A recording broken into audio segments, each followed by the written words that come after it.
2 days away, 2 days away, 2 days away to see if Cody finishes the story, if Sami Zayn is Rocky, if the titles for the tag team divisions finally split, and if Bayley finally has a WrestleMania moment. Let's freaking do this as we once again come together to simply predict in full WrestleMania 40.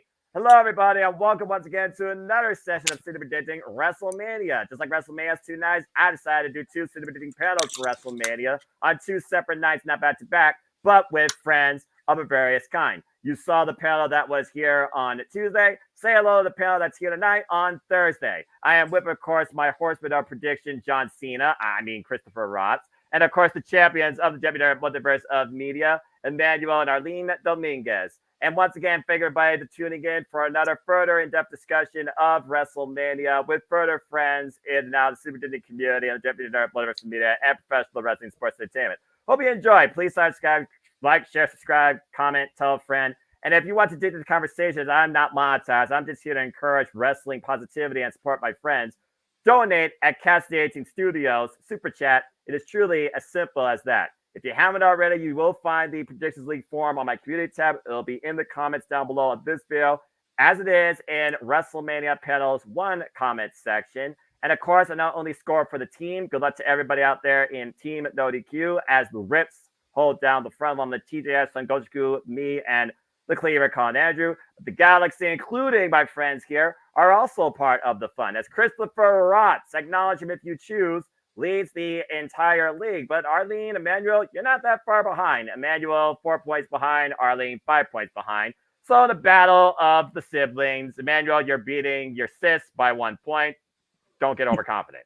And again, folks, I do this all year round across WWE, NXT, Ring of Honor, AEW, and TNA if you're tuning in for the first time. Hope you enjoy the ride. That being said, let's go around and get everybody's initial thoughts before we get right into this card where we're going to discuss the entire thing in full once again. Chris, good to see you. Saw you last night, of course, in NXT. Y'all might recognize these faces from the NXT predictions panel last night. We whooped that trick. And now we're going to go into WrestleMania. Chris, how you feeling about WrestleMania? Well, I am so pumped for WrestleMania. I feel like this is my first WrestleMania that I've ever been so hyped, so pumped in a long time. That's fair. And personally, this is Triple H's first truly booked WrestleMania, and I'm ecstatic for it. I'm giving this show a 10 out of 10. On this whole weekend, I'm going to be over a buddy's house on Saturday night watching WrestleMania Night 1. So I'm ready for it. I'm just going to say yeah to NoDQ.com. Good luck to everybody that's in the WWE Predictions League. And if you want to dictate the conversation, my buddy Noah, he'll put up the comment and we'll answer your guys' question throughout the night. Question, not question. Question. We spelled it a different way here at the WWE Multiverse Media. All right. Well, very good, Chris. And I love that enthusiasm. And to those that are here in the comments, here's the form. Get to it. Emmanuel, good to see you. Former Game Night champion, looking to be the Predictions League champion by 2024's end. And here's arguably the most important show of the year in WWEPLE. So, how you feeling, Emmanuel, about WrestleMania 2 days away? I mean, like, it's kind of like the last couple of days, it has been rushed, like booking wise. Like they find out, like, holy crap, this WrestleMania is around the corner. And type of like essay, you know, like a school assignment, like nearing by, like, oh shit, I haven't done my homework yet, and try to do as much. But we all know that the performance is gonna be solid. It's just that I wish there was more of an effort for the storytelling wise for some of the matches, but it is what it is. I mean, Rock it stole WrestleMania now, and let's see how it turns out on Saturday and Sunday night. There you go. Well said. And I'm sure while you all agree or disagree sometimes, Arlene, always a pleasure to have you and both of you here. And again, if y'all don't know, these are the champions of the Jeopardy Multiverse of Media. Not just Super Chat, not just supporters, but great friends. They are just overall a couple of two of the best people we know. And I truly speak on behalf of everybody here at Different Evolution Media for all you do in your support and appreciation. So it's a pleasure to have you. Arlene, how you feeling about WrestleMania versus your brother? Similar sentiments, a little bit more excitement. You want more story time? Where do you stand, my friend? I don't know what to feel. Like there's like interesting to see where they're gonna go with this. I unfortunately have to work those 2 days, so I'm gonna be listening to it. Yeah, I'm gonna be listening to it at work. So, but we'll see how it goes. I mean, like my brother said, I wish some of the storytelling was a little bit better. I hope they don't go too overboard if it does end up being bloodline roles and stuff. I get. I'll explain my feeling about that once we get to that match. Fair. But yeah, I'm excited for some, but otherwise I'm like, like I kind of want a certain team to win. I know they're not going to win, but I'm still gonna pick them just because I feel like there's gonna be some people that are gonna win that were like, I don't think they should have won, and I don't know. I feel like hopefully this is gonna lead to the right direction, I guess. I always consider WrestleMania the reset, the turning point of the WWE, where we change things up, we shake things up again, and hopefully that it's not just championships, that includes dynamics of tag teams, faces, heels, storylines developing, or storylines yet to be developed, to your point. So I think without further ado, now that the form's been plugged, the lead's been plugged, the excitement's been promoted, and of course the message down below for encouragement, participation, and dictation that's also been encouraged too. I think without further ado, ladies, gentlemen, and viewers who watch this live or on demand, let's get on into it. So again, as of right now, we have 13 matches. There are 7 on night 1 and 6 on night 2. If another match is added, we'll talk more about during our kickoffs. And again, we'll have you covered with kickoff conversation ahead of the show, as well as full playback coverage by me and the Renegade JJ Williams. And that also does include NXT Stand Deliver come Saturday morning. Now, that being said, our friend here, the Renegade JJ Williams, of course, you can follow at Cassidy 18 Studios. Please give him a like as well. And again, he allegedly got some information about the card orders for each night from everyone's favorite reporter of the wrestling industry, Uncle Meltzer. So take that for what you will, for a grain of salt. So I figured it'd be a little bit fun, and we changed it up from Tuesday night and go through that order to see how we dictate stuff. Matt, good to see you, and thank you, Dave, by the way, for your thought too. In accordance to this, we're just going to go based on the graphics. Some more matches, we're going to go round robin discussion. Other matches, it's going to be one person leads, and we'll see if it's agree or disagree to help things continue to flow smoothly. So let's start with this, where at the end of the day, is it the man or is it mommy who is better? Let's talk about Rhea Ripley versus Becky Lynch, as the WWE Women's World Championship is on the line. 1 year practically to the day that Rhea Ripley beat the Queen, Charlotte Flair. As we've seen, though, lately, it's Io Sky who has defended her title more, but still seems more irrelevant. And Rhea Ripley has been kind of coasting. Yes, she has been the most dominant member of the Judgment Day because she has not lost her title yet. While the man, Becky Lynch, is out to prove a point and has worked harder than Rhea Ripley has so far all 2024, overcoming the likes of Liv Morgan, Nia Jax, and the Elimination Chamber itself. But again, she's been here before to this dance many, many, many times. And of course, she's coming as champion. She's coming as challenger. And you also wonder where her future is going to be. That being said, let's go around the horn and see what one thinks about this. Do you still believe Mommy should be on top, or should she be humbled and put in her place by the man, Becky Lynch? Arlene, I will start with you. Hot take. I think Becky's gonna win this. Cool. and that's why I do this type of stuff. All right. But question: this is like a new title, right? This title has been in inception since early half of last year, so not really new. But it would be but I mean, like, Becky would hold it. Yeah, so like Becky would like. This isn't like a lineage or anything like that, right? No. Okay. So that's why I think Becky's gonna win it. Just for the simple fact that, you know, it's a new title. She hasn't held it yet, just like the NXT. That's why she went back, because she never held the NXT title. This is a title that she's going to have to hold. She needs it. I think, like, you know, they need to go back to when Liv Morgan said that she was going to take everything from Mommy.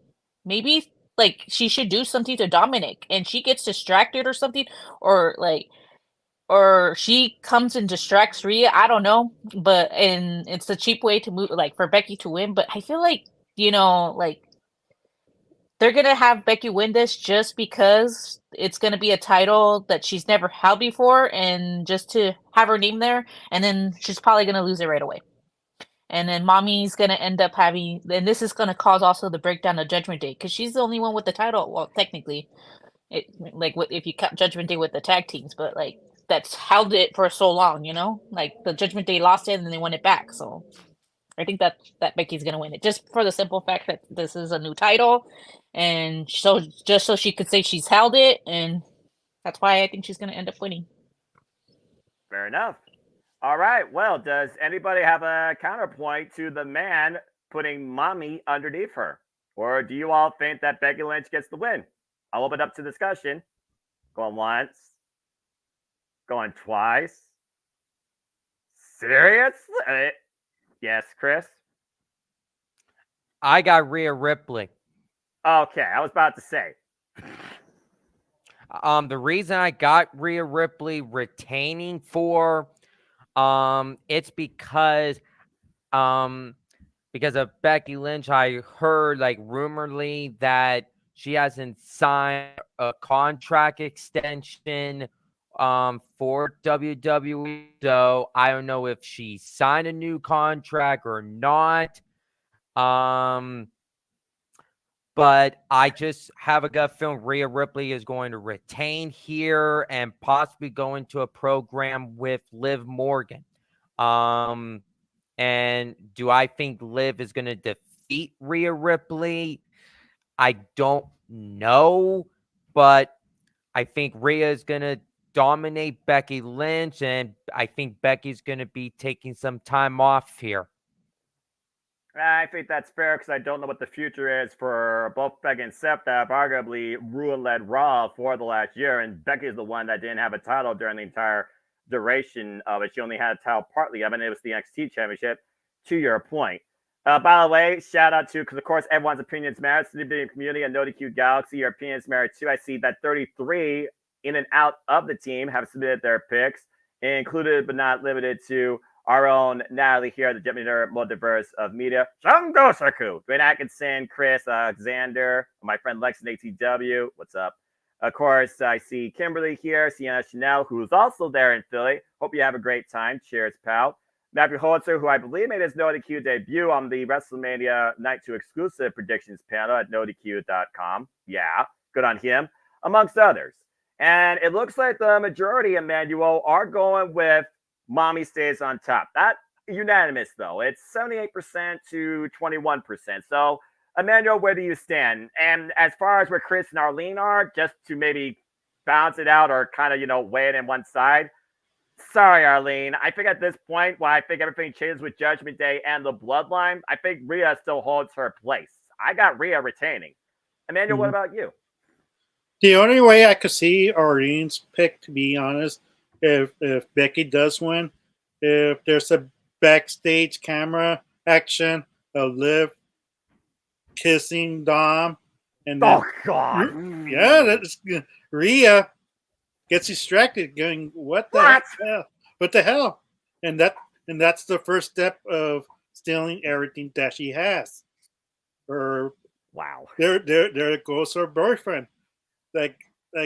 Because there's already potentially storytelling that explaining the Judgment Day, and there has to be a more of a reason, like of Dom picking sides. It's like he's just simply found out of love of Rhea. Like he has moved on. Like it's not working anymore. He outgrew her. He outgrew her. Mommy wasn't satisfying enough. And maybe Yeah. Alexa Lopez is he wants more of that Latino heat, while Yeah. Buddy Matthews has more of that Australian goodness. I don't know. Yeah, because they're both on a serious relationship. We both know that one's married, one's dating in real life. So it's it's time for that act to split it off. And Becky has booked her. She's going to be on news. It's going to be no surprise that she takes the title with her, promoting the title with it. And that's the only reason why they do Becky, because let's be honest, lately WWE has been signing people late in recent memory. Yeah. Like they has signed Drew McIntyre. Like, where's his contract going to be? He's going to AEW? Nope. The WWE signed him in the last couple of months. So that's good. What's going to happen with Seth and Becky, unless Becky decides to be a full-time mom. But who knows? I'm not sure what her mentality is right now. She has done everything in WWE. There's nothing left for her to do, to be honest. Like, if she retires after WrestleMania, what a way to go, putting over Mommy. Like, but for me, like, it has to be Rhea winning this. But that's the only way I could see, Becky winning it. But unfortunately, like, I'm not feeling Becky's the man's gimmick this time. It's kind of outgrew me, and the time has passed by. It's the Big Time Bex really killed that gimmick. I don't know why they went back to it. Well, So. It doesn't feel like she's going back to it, but it also feels like at this point, Becky has nothing else to prove. Rhea Ripley has more to prove, but they're making it feel like Becky is the one right now that needs to win more. And I think that's the way they're trying to tell this story. And Natalie also says that Mommy stays on top. So Arlene, you're right now, as far as people choice goes, the odd one out, but at least you're not alone. So it is, Didn't I say that I was going to be I'm going to be picking some more teams? The thing is, Rhea Ripley's the heel. Becky Lynch is the face in this case. So far, you're one face out of 13. Mm-hmm. So, I mean, yeah. Will the trend continue? Only time will tell. All right. Now we're going to go more so into just straight up round robin discussion for the match that has the most possibility in the night. And according to the order, this allegedly should be next.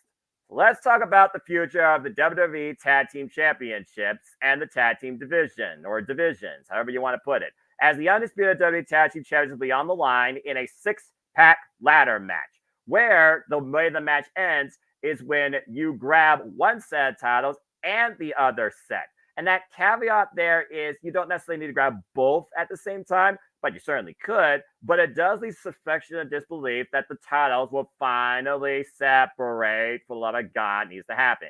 And your teams are the following: A-Town Down Under, Austin Theory and Grayson Waller, The Austin Truth, The Miz, and R-Truth. The current unified champions themselves, Judgment Day, represented by Senor Money in the Bank, Damian Priest, and Finn Balor.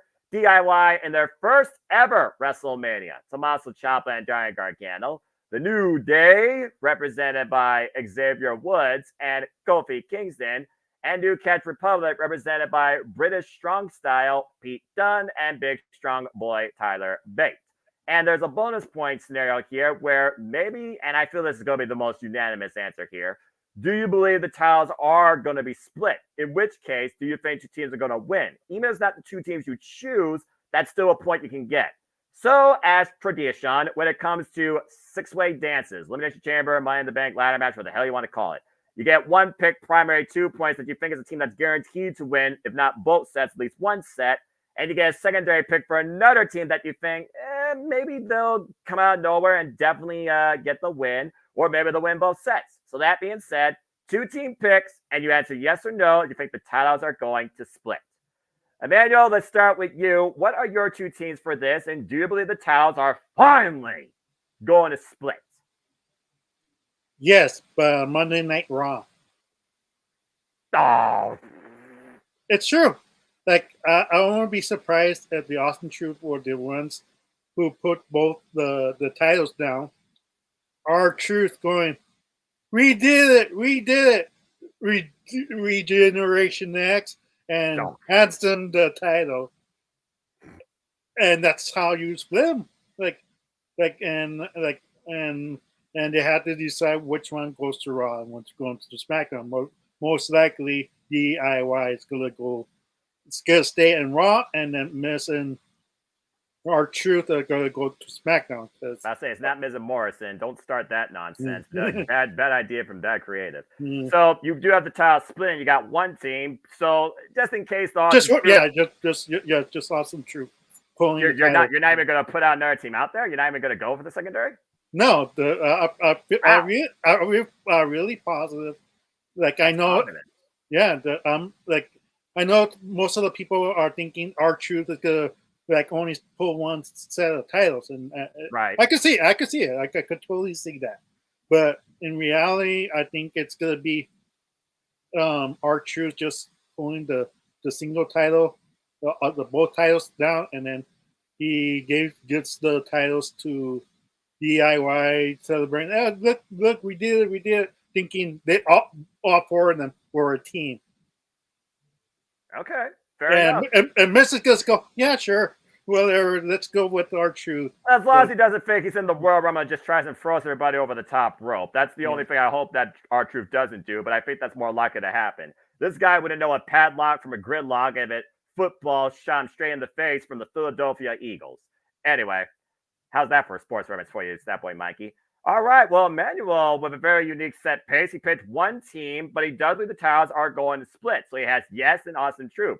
He's not going for the secondary, which I think is gutsy, but also, are you crazy?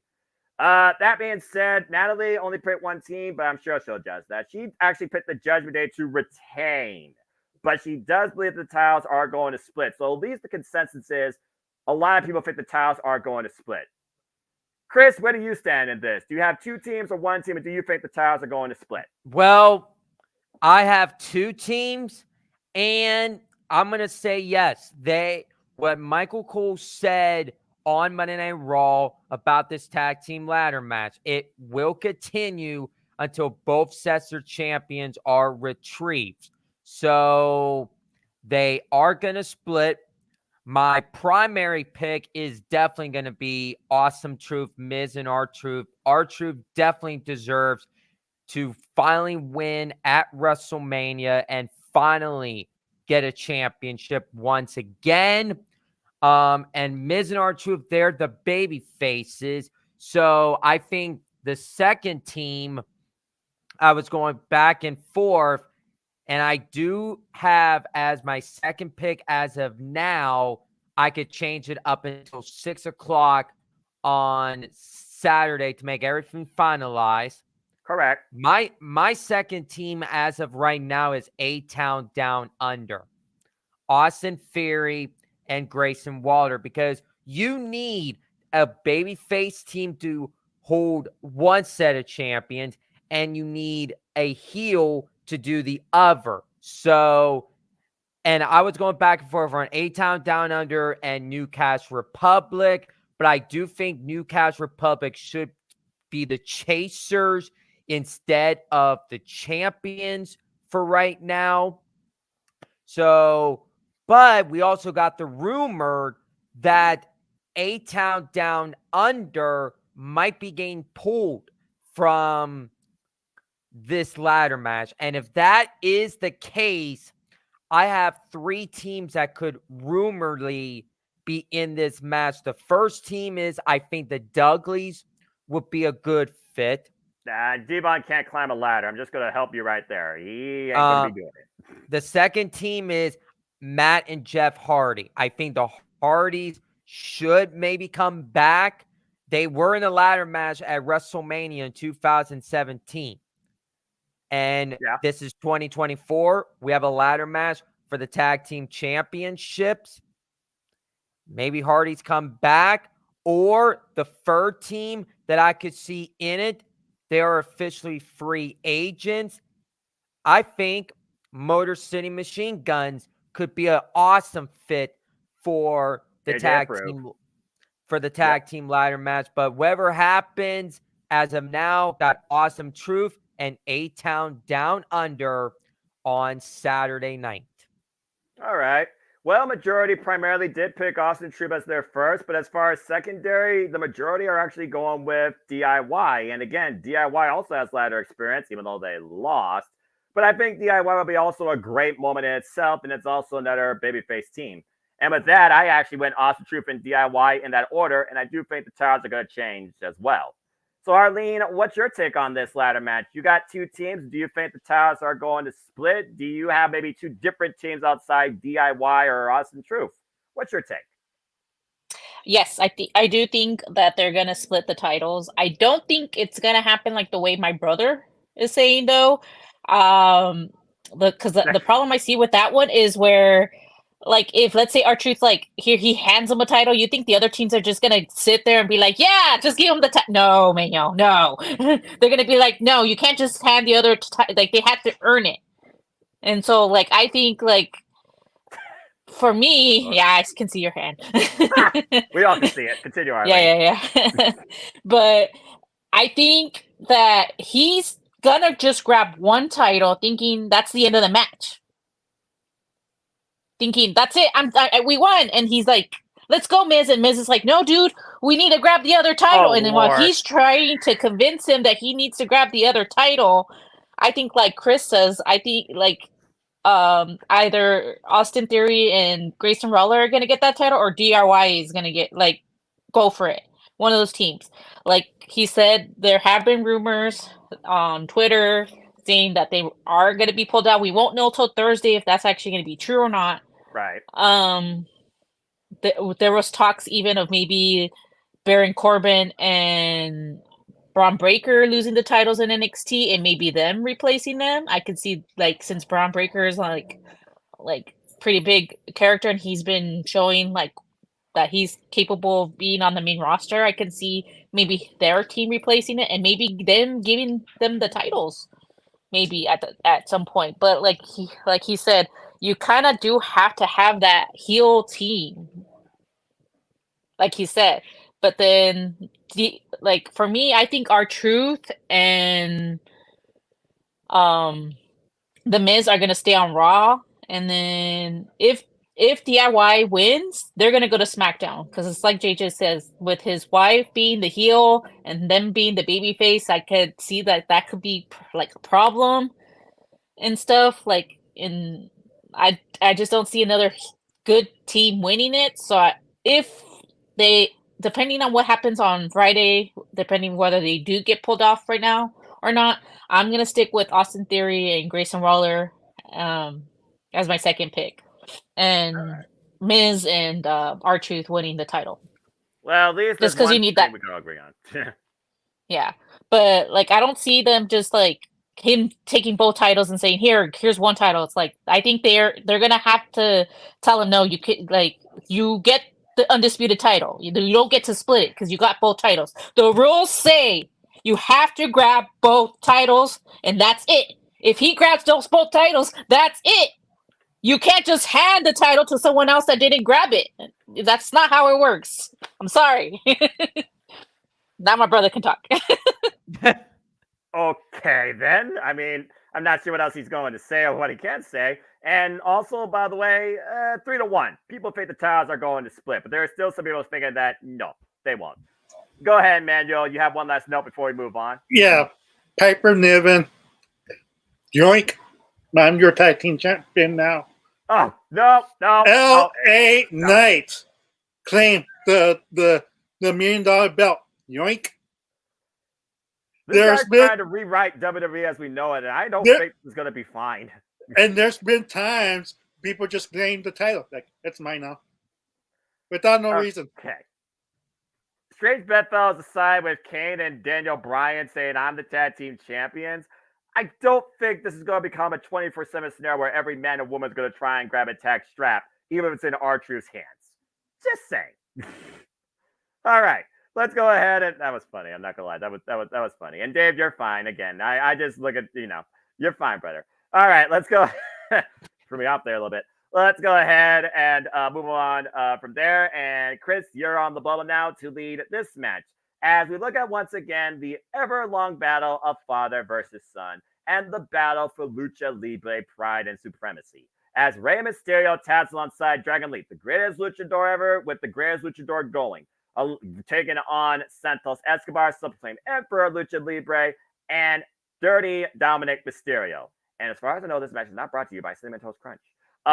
So basically, what this comes down to is Dominic Mysterio's probably been stewing since last year and will not rest until he gets the better of his father. But it also feels like Dominic Mysterio's doing his own moves, trying to create his own LWO to oppose Rey Mysterio. Here comes Legado del Fantasma, where he's trying to welcome the likes of Andrade El Idolo into Judgment Day. Call that for what you will. And I'm pretty sure Selena Vega and Electra Lopez on SmackDown might set the pace for which side you think will have momentum, but we haven't hit Friday yet.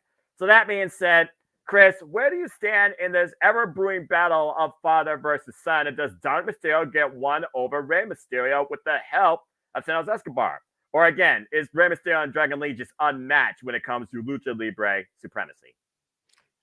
I feel this tag team match is going to possibly steal the show on Saturday. Santos and Dom, I just don't think they're going to get along with one another. And I saw it. Can they coexist? I saw it on Monday with what Rhea Ripley said. Rhea Ripley is upset that Dom didn't talk to his mama about tagging with Santos Escobar. But can they coexist? I just don't know. And this is Dragon Lee and Santos Escobar's first WrestleMania match. Correct. Congratulations on that. And I know I've been hearing some rumors that Carlito might be turning heel in this match, but there's going to be a lot of betrayals over this weekend. I just don't think Carlito needs to turn heel just yet. As far as who I think is going to win this match, I got Rey Mysterio and Dragon Lee winning this match on Saturday. I think Rey's going to get one up on his son again. And personally, it's going to be a great match with Rey and Dragon Lee and Santos and Dom. They're going to tear the house down in Philadelphia.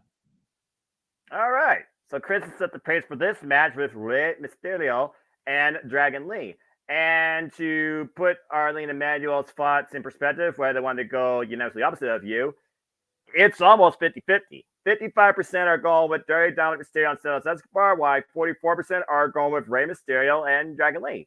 So that being said, I'm already opposite of you. I went with Dominic Mysterio and Santos Escobar with the subtle point that Dom lost to his father last year. Rey Mysterio, after what happened at Crown Jewel, we know that time is not on his side. And if Dominic Mysterio already is one of the hardest workers in WWE and you're going to endorse him as the future, he's got to get one over his father. It's like a generational passing of the torch. It's almost like the heels need to win here for this to escalate towards what I think is going to be the end game for these two. Mask versus career, or hair versus mask like in AAA off. So I'm going to go with Dirty Dom and Santos Escobar with that reasoning. That being said, it's 1-1, so here we go again. How perfect with a panel of 4. Emmanuel, what's your stance on this tag team match? It's kind of sad in reality because originally, I'm assuming the Triple H was originally playing Rey versus Escobar, but sadly, Escobar is not getting the reaction of a heel or face boo or being cheered. That's why you see Dirty Dom inserted in this feud because they knew there would be heat on the feuds. So that's why I feel why it felt so random. Like why would they raise Escobar and Rey on a random SmackDown? And that's why, because they knew the feud was not working. Something was missing with Escobar. So that's why they ironically put the pairing with Dom with the new Latino World Order Whoop Pack per se, and that's why I feel like that's the reason why Rey will lose that match. I know the central focus is on Dragon Lee and portraying he's the next lucha libre guy, but in reality, he doesn't need to be having this win. Like if he's the Rey Mysterio, he needs to be an underdog type of role that never quits. That's a good point. Yeah, that never quits on the match. He will do his best, and that will compel people to like him and love him, just like Rey Mysterio did, and so for so many generations. So and logic, that's how you split up Judgment Day. Dom is slowly going to be the new leader of the Legado Fantasma, per se, because that's how you have, the reason why he's going to the other side, not the Judgment Day anymore. He's enticed. He's like, he feels the power that he's holding, and he loves it, and that's why the talk with Andrade, like, hey, you want to join us, but in reality, maybe that's a way to bring separate. Why would you put Andrade with the Judgment Day if the Judgment Day is splitting up? That doesn't make sense. So it makes so Andrade and Dom as a heel team, reigning the tag team division, will probably work. So my pick is Dom as well. Yeah. So your pick is Dom and Santos. Yes. Okay. And Natalie also says Dirty Dom and Santos. So far, Chris, you are the all one out. But again, this match is very partisan, and you just are a little bit outside the majority again with how close it is. By the way, shout out to Zero Channel. Go check out his content. And my friend, again, I hope to see you for our annual G1 Climax conversations. Keep your spirit up. God bless you and your family. Arlene, are you with the majority here? Are you going to tab at least for the panel here? Are you with Dom and Santos, or do you believe that Rey and Dragon Lee get it done? I personally am picking Dominic and Santos Escobar to win, but I think WWE is going to give it to Rey Mysterio and Dragon Lee. And here's why. I think the reason why I feel like Dominic and Santos deserve the win, it's just like you said. Rey's starting to show like he's missing some steps. He's not as on it as before. Look what happened with Logan Paul. He could have hurt his neck. This past SmackDown, Escobar had to kind of help him with the one of the movements, to have him look like he actually hit him, because he it looked like he was gonna clearly miss, and Santos kind of helped him in that. So he's not as I don't know what the word is, but trustworthy. Huh? Trustworthy. You're my brother, and you are talking at the same time. And I can't hear what Nat and you're saying. I'm trying to say what you're trying to say. Agile is what he's saying. I don't know if that's what you're saying. About the same thing, because again, speed's going to play a factor here, as it does so much with the Lucha Libre style, and this is a Lucha Libre showcase, no matter how you look at it. Continue. So yeah, I don't think it should come to. I think Rey needs to realize that he's not as young as he used to be, and that it should be getting close to hanging up his boots. And what better way is to at least help his son to at least win one off him, even though it's not 1-to-1. That's going to come later, because there's going to be another 1-to-1, and career versus mask. And Dominic should win that one as well. But the reason why I think they're going to give it to Dragon Lee and Rey Mysterio is because I feel like they're following the same storyline of what happened the last time, where it's they're holding Dragon Lee and Rey Mysterio are holding each other's hands, and LWO is yay! And I feel like people are waiting for Carlitos to turn, and he hits him, and everybody's looking at him what? And then Santos Escobar and his crew is gonna end up ganging up on LWO, and this is how you get there. I feel like that's kind of lazy writing to me, honestly, if that's the route they're going with. But who knows? Because that's what it seems like. If Carlitos turns, it's didn't Rey Mysterio learn the first time when Santo Escobar, like when he replaced Santo Escobar with Carlitos, now he's replacing Carlitos with Dragon Lee, and then Dragon Lee's gonna get replaced by somebody else, and it's like an anti-cycle, and it's like they need to do a better storyline. If this is how they're gonna end the match, where like Carlitos, like with their all like where Rey Mysterio and Dragon Lee win, and Carlitos turns on him, like they need to do something better, and I don't know what they need to do better, but like I hope that's not what they're planning on doing. I think Santos Escobar and Dominic need to win more than Dragon Lee and Rey Mysterio because they need momentum. And if you take away that momentum from them, it's like, then what are you doing? You're not like helping them in the sense. But I feel like I'm gonna go with Dominic and Santo Escobar, but I feel like WWE is going to give it to Dragon Lee and Rey Mysterio, and I think that's the wrong direction that they're going, if that's the end game for them. So, well, again, it's WWE. It's one of those things where WWE likes to, bring you that suspension of disbelief, but it also likes to piss you off and makes you happy. It's also one of those things where it's WrestleMania 40, celebrating 40 years of legacy, and the defining quote here is finish the story. How many stories get finished with a happy ending? How many happy endings do you have versus something that makes you leave on a cliffhanger, whether sad or angry? So they have to figure out that balance, whether it's Bobby Roode, Mike Hayes, Triple H, and Petey Williams, Jason Jordan, whatever 255 different producers they have backstage is producing this. I hope they figure out a balance because there's going to be all sorts of different emotions across both nights. But as far as this goes, it does feel like right now it's a heel-centric climax, not an ending. So it's fair. All right, well, let's go ahead and move on. And speaking of a battle of, family ties, brotherhood, heel versus face. Well, wait, those aren't the appropriate words I should use for this next match now, is it?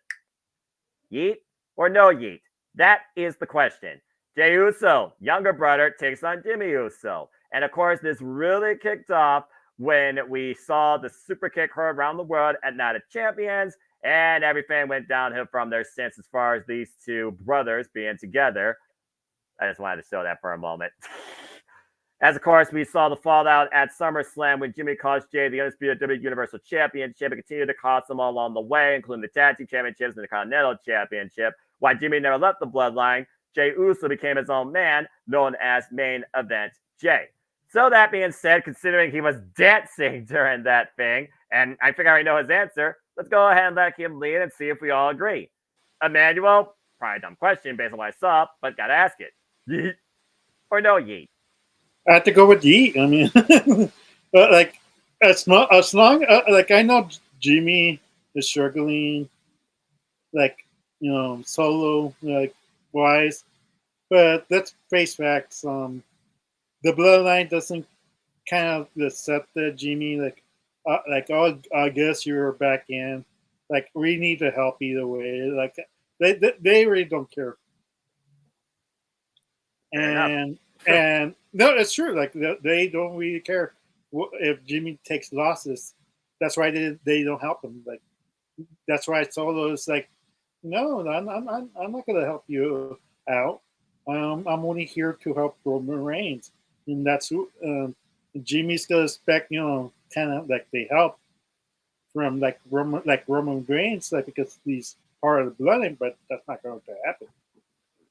Then like there'll be more of an impact for Jey and having that moment in the end because Jimmy has been giving the best of Jey in the last couple of weeks.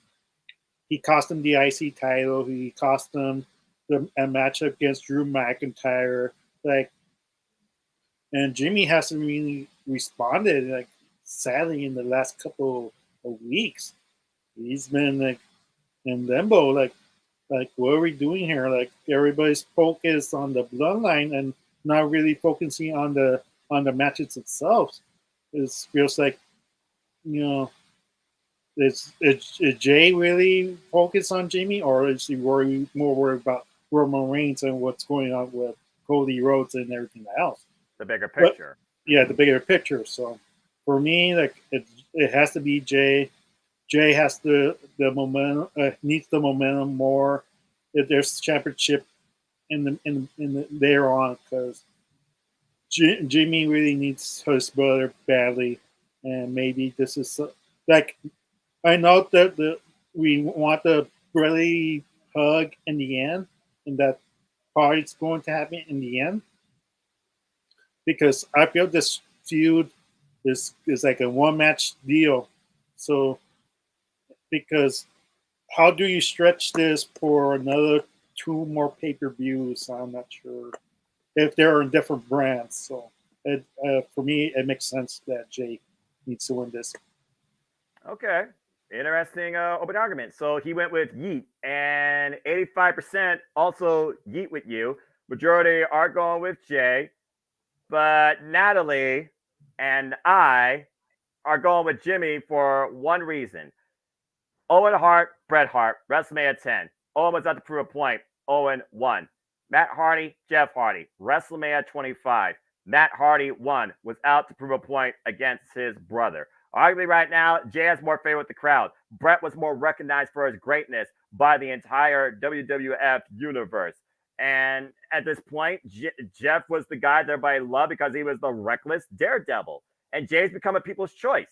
But at the end of the day, I think WrestleMania culminates with, how does the bloodline look? If you're going to start with the bloodline here, this is the first note.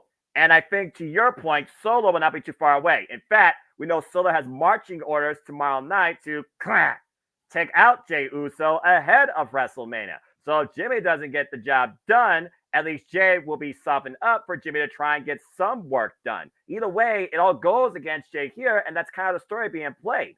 So right now, I think Jimmy needs to lead by example, not just for the bloodline, but the fact that he's the older brother and wants to put the younger brother in place. So I'm no Yeet. And as far as this, I don't necessarily know, but I wouldn't count it out. And this is topical, so I'll allow it. Because I guess there was an interview at one point where Keith even talked about this being the father of these two and Solo being the youngest of these two as well. It is not out of the realm of possibility. I could see him literally being in the audience. And what does he think seeing his two sons fight each other from an opposite perspective of bloodline, family, character development? So right now, I'm no Yeet. That being said, there's one Yeet, there's one no Yeet. I knew this conversation was going to be polarizing. Let's go down to Arlene next. Arlene, Yeet or no Yeet? No Yeet. It's like you said. I feel like Jimmy needs to win more than Jay does. Simply put. Jimmy has done nothing since he left the bloodline and then he went back in because he wasn't going anywhere. Jay has been able to do stuff on his own. No lie. No lie. Detected. No Yeet. Approved. Probably. But like if Friday shows anything and Jimmy and Solo are rating high after that matchup, then I think they're going to give it to Jay, because as we know, whoever is shown the strongest is going to end up losing. So that's where the problem lies. If Solo interferes in that matchup, Solo has to stay off it in order to give Jimmy a chance. Because if Jimmy and Solo attack Jay and they're standing tall, guess what? Jay's winning that match. And honestly, I don't think he's going to lose any momentum. I think people are still going to be behind him just because of the Yeet and the dance. No offense, I like the dance too. Don't get me wrong. But like I said, for this one, Jay needs to look strong on Friday for us to believe that Jimmy is going to win Saturday. So it's curious if the Roman Reigns goes and orders like, hey, stay away from that match. Let him do it on his own to see if he's capable of it. And then come Sunday, maybe Solo does Saturday, sorry. If Botch. botch. But yeah, but I think Jimmy needs it more because he hasn't gone anywhere. And with this win, like it should help him a little bit because I feel like Jimmy's struggling on his own, and with this match, like hopefully it will help him build a little bit more momentum. Jay's not gonna lose that momentum if he loses. Jimmy needs it more, but it all depends on how they end the match on Friday As WWE to Logic has determine. dictated. Yeah, as logic has dictated to us. If Jimmy and Solo are reigning supreme on Friday, Jay's winning it. If Jay's winning supreme, it's gonna go towards Jimmy. So it's all gonna depend on how they're gonna end it on Friday, and that's the only way you can win it is if they want him to see if he's capable of doing it by himself. When he loses, it's like, well, you know, obviously he still needs our help. He still needs us to take care of his problems for him. Go ahead and take care of his problems, So Solo! yeah, exactly. So take care of the Jimmy's problem because apparently he can't take care of it himself, and maybe that's something that gets over on his head, and maybe that's kind of like what makes him to be like, man, they think I need them, like I need to prove them that I don't need them, and I am capable of it, and maybe that causes a rift eventually towards the blind line too. We gotta look at that sense. Maybe they feel like they don't, like my brother said, they don't pay attention to him because like, who cares if you lose? So eventually he's like, well, you know what? They don't think I'm valuable to this. I'm gonna show them how like that I am. And maybe he needs to like be able to prove that on his own and win things on his own from now on after this WrestleMania. So I'm going with no yeet, but we'll see what happens on Friday and how they end that matchup to determine who my final pick is for that one. But for right now, it's Jimmy. Yeah, that's fair. Because again, as I said, I will make sure that you all have the chance, of course, to update your predictions as you all can, as I allow everybody to. And again, the predictions, again, as you alluded to earlier, they are not finalized until Saturday, 6 p.m. Eastern Standard Time. But looking at the landscape right now, and also Monday Night Raw, Jay got the win over Shinsuke Nakamura. So again, to your point, Jay's rolling with momentum, despite the fact he has literally been brawling with his brother. In fact, we don't know the fallout from Monday night, Chris. And that being said, at the point right now, is it about Jimmy proving a point against his brother, or is it about the bloodline proving a point to Jay? So, Chris, yeet or no yeet? Well, you guys all have to understand. This has gone way back to SummerSlam of last year when Jimmy cost Jay the Undisputed Universal Championship match. Then, when Jay and Cody won the tag team championships at Fastlane, knowing later they defended their titles against Judgment Day, Jimmy cost Jay to retain the tag team championships. Then we had Gunther versus Jay for the Intercontinental Champion. Jimmy cost Jay. Jimmy has been costing Jay for so much in his life. And Jay has gained to the point that Big Brother needs to be knocked down a peg and finally just be over with this.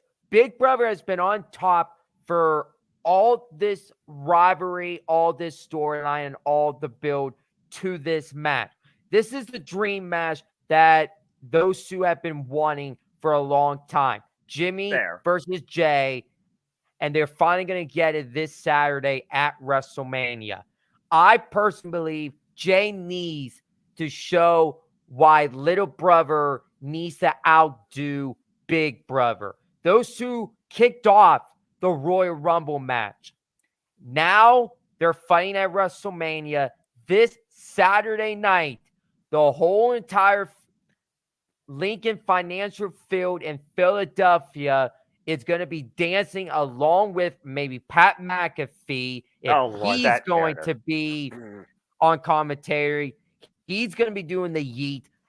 I'm going to be going for the yeet on Saturday night. I got Jey Uso finally stepping up to his big brother and says, Big Brother, I put you down a peg. And I see after this fight between those two, I have a gut feeling down the road, we are going to see Jimmy and Jay back as a tag team once and for all. I mean, Tommaso Ciampa and John Gargano buried the hatchet, and they're brothers of the industry. So it's fair. For all you know, Trick Milligan might one day come back together. Never say never in the world of professional wrestling and sports entertainment. But all right, fair balance of yeet, no leap, both with very polarizing and compelling arguments. And Jeff, by the way, I hope he scored 300. Shout out to our fellow horse prediction. Mark, take care also. He also went Jay yeet for the win. And looks like he's going to yeet with you. So it's yeet, no yeet, yeet, no yeet, yeet or no yeet to be determined. Good grief. All right. Well, let's go ahead and move on from there. And I'm pretty sure this is going to be the first match we're going to be unanimous because I got one word for you. Representation. Bianca Belair, Jade Cargill, and Naomi are in trios action against Damage Control. The Kabuki Warriors, Asuka and Kairi Sane, and Dakota Kai making her first WrestleMania appearance and PLE appearance since coming back from injury. Good to see her finally no longer injured. You have AEW TNA former champions alongside former WWE champion taking on Damage Control. Need I say anything else? This is empowerment, damn it. But this is also the JJ Williams match. Because the bottom line is that bitch needs to shut everybody the fuck up. Simple as that.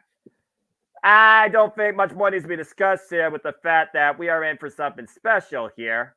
And I think it's clear to say that Bianca, Jade Cargill, and friggin' Naomi are going to win. The only interpretation is, what does that mean for Damage Control? What does that mean for Dakota Kai, the only one not on that side with gold? What does it mean for the WWE Women's Tag Team Championships? We can talk about that later after the match concludes being determined. Let's keep this one short, sweet, and simple and just agree that this is that bitch show and that Jade Cargill is going to win. Is there really any argument? What? Oh. All right. And before Arlene goes, because there has to be somebody, Natalie Pitt, Bianca Belair, Jade Cargill, and Naomi. And here's a fun number. 94% went with Bianca Belair, Jade Cargill, and Naomi. All right, Arlene, go ahead. Justice for Asuka, damn it. Excuse my language. But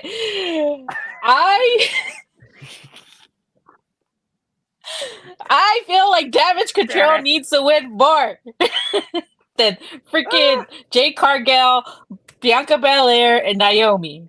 They need it more. I think. Sorry. Well, I broke nowhere. Streaks are meant to be. Oh, there you go. There's that. Her answer was so bad the system glitched. Go ahead again. I feel like there's gonna be someone in, not so much as interfering, but coming down to the ring and maybe distracting Bianca Belair. Maybe Tiffany Stratton. I know my brother's shaking his head, but you know what? I want Asuka to win, damn it. And I'm gonna create my own storyline. I don't care what my brother says. This is how they're gonna end up losing. This is I know they're gonna lose. Okay, I know that. I love Asuka, but this is how I'm gonna book it. Okay. I admire that. I mean, I admire the optimistic booking. I mean, that's creative. Tiffany Stratton is gonna come and do something to Bianca, and they're gonna be down to, and they're gonna be distracted, and Damage Control is gonna get an easy 3, and who's gonna take the pin? Naomi, just because Naomi's been taking the pin a lot of the times. Name me who's gonna take. It's most likely gonna be Kairi Sane, but she's like that's most likely gonna take the pin. But like, who else takes pins? Naomi. They've been treating her like crap ever since she came back. And honestly, like I said, Damage Control I think they need to win. And then Io Sky is probably going to end up losing to Bayley. But, you run that back. But I just feel like Damage Control needs this win. I know Jade Cargill's on the card. And with this, she technically wins. But I don't think she's going to get the pin per se. I think if anyone's going to get the pin, it's going to be maybe Bianca. getting the pin over Damage Control if that's the route they're gonna go for. But I feel like, Damage Control needs to win more because they just kicked Bailey out. They're doing this thing with Io Sky where she's speaking Japanese. It's really cool. They need to capitalize on that. They're doing nothing with Natsuki Nakanorma, with him, Jackie. Like his vignettes are awesome, but they're not giving him any of the matches, and I don't want that to happen to Dakota and all the Kabuki warriors when they're speaking Japanese. They need to give them momentum. Let them do this. Make them look like they're the strong, like women that like villains that we need. So I feel like they need it more. And I know they're gonna lose, but damn it, that's what I want. I admire somebody that goes out on their own sword and shield. And to your point, you're right. Asuka, streets are made to be broken. She hasn't won WrestleMania ever. So, hey, maybe she's not pinned, so maybe it don't count as a loss. I don't know. Yes, Chris, I see you have your finger up. What's up? Well, I know Arlene said about Tiffany Stratton Yes. kind of like costing or interfering. I know Tiffany and Bianca, they have beef with one another, and personally I do see those two facing off each other down the road. But as far as this matches go, Jade, Bianca, and Naomi gain the win here. Bianca, she's gonna remain undefeated for another WrestleMania. Right. And she's undefeated at WrestleMania.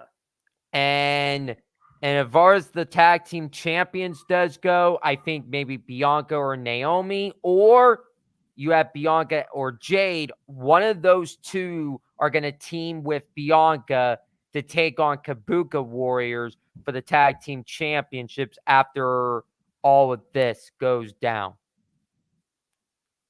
Sounds like Damage Control has already damaged goods then, if that's the case. All right. Well, moving on from there, again, it's pretty much practically everybody's with Empowerment. Yes, Mel, you do have a thought before we move on to our first main event? Yeah, just a quick. Got one more match for that. Yeah, just a quick thought. Like, what if Jade that turns heel during the match? That's the only way I could see, the Damage Control winning, because, like I know that's not going to happen because Jay's going to win the SmackDown title in the future. Allegedly. Allegedly, but that's the only way I could see it happen. If Jade, the returns, like she's a tweener, she's a go. She doesn't. She's all by herself. She doesn't care for the team. She just wants to be the number one wrestler in SmackDown. Fair. Again, if nothing else, there's huge suspension of disbelief about one thing and one thing only. What is Jade Cargill like in WWE? Put up a shut-up time, bitch. That's all I gotta say. And she knows that too. I guarantee you that. All right.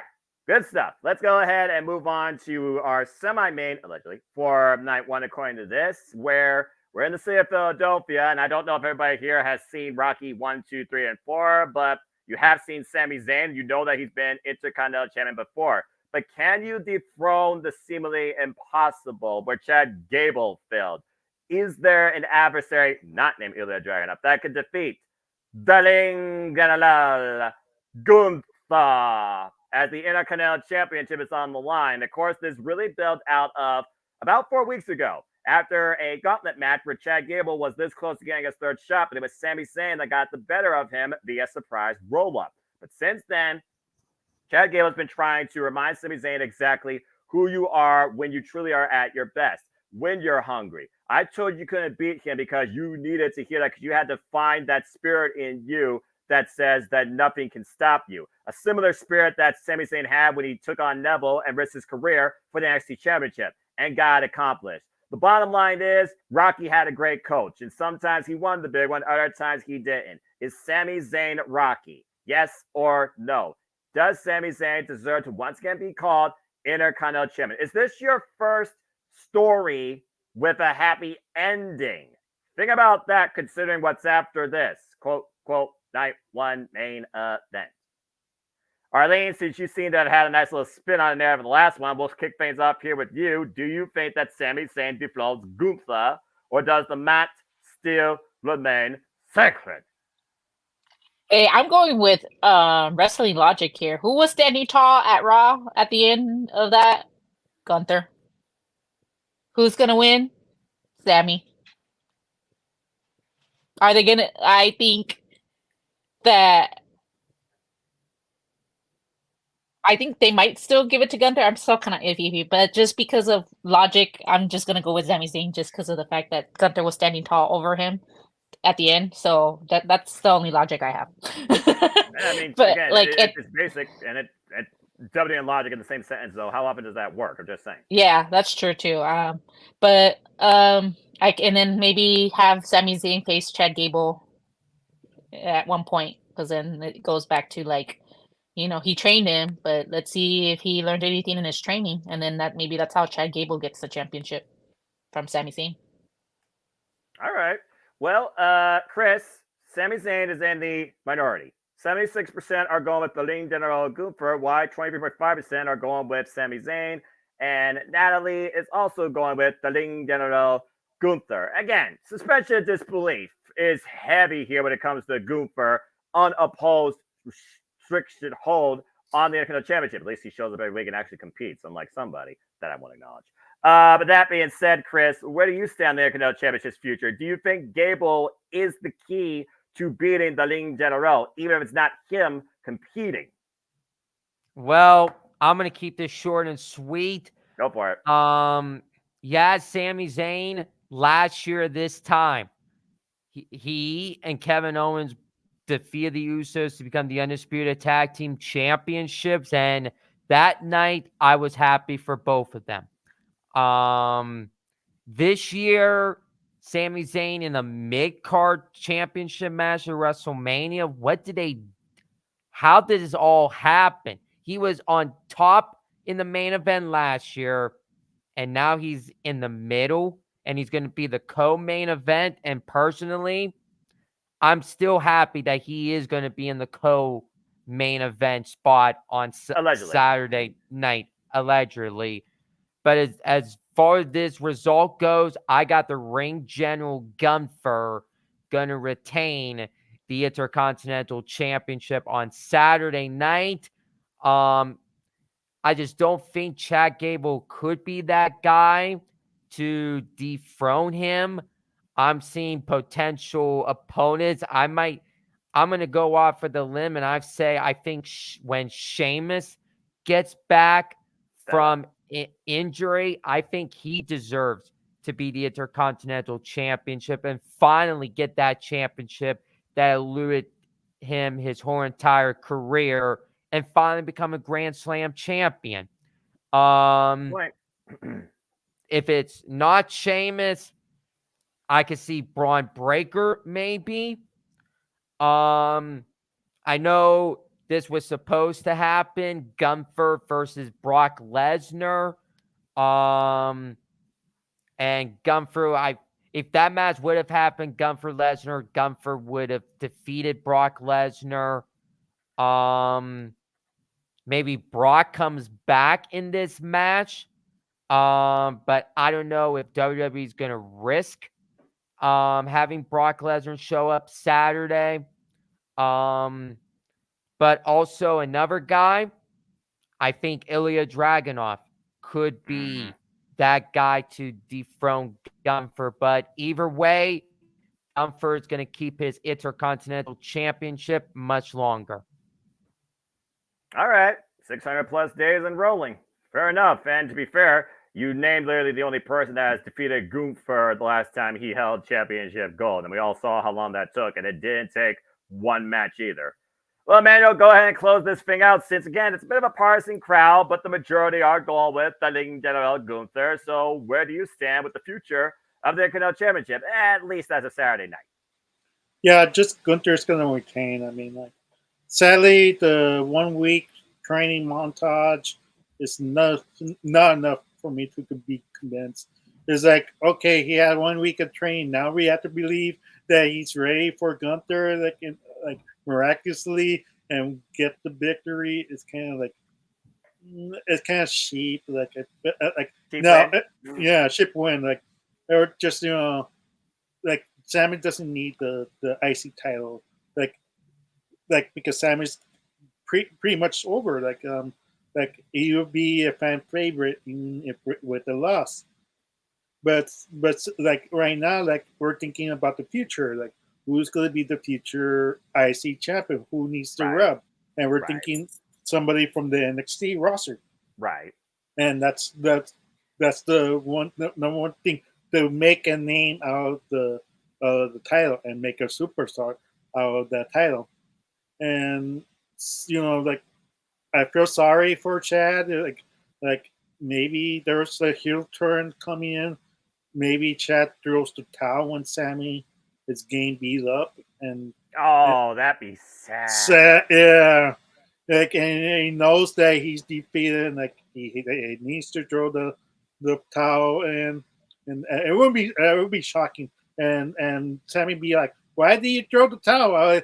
Like he was not about to defeat me, like, but it's one of those tough calls, like you're like you're like just like I know, spoiler alert for if you've never seen the movie Rocky.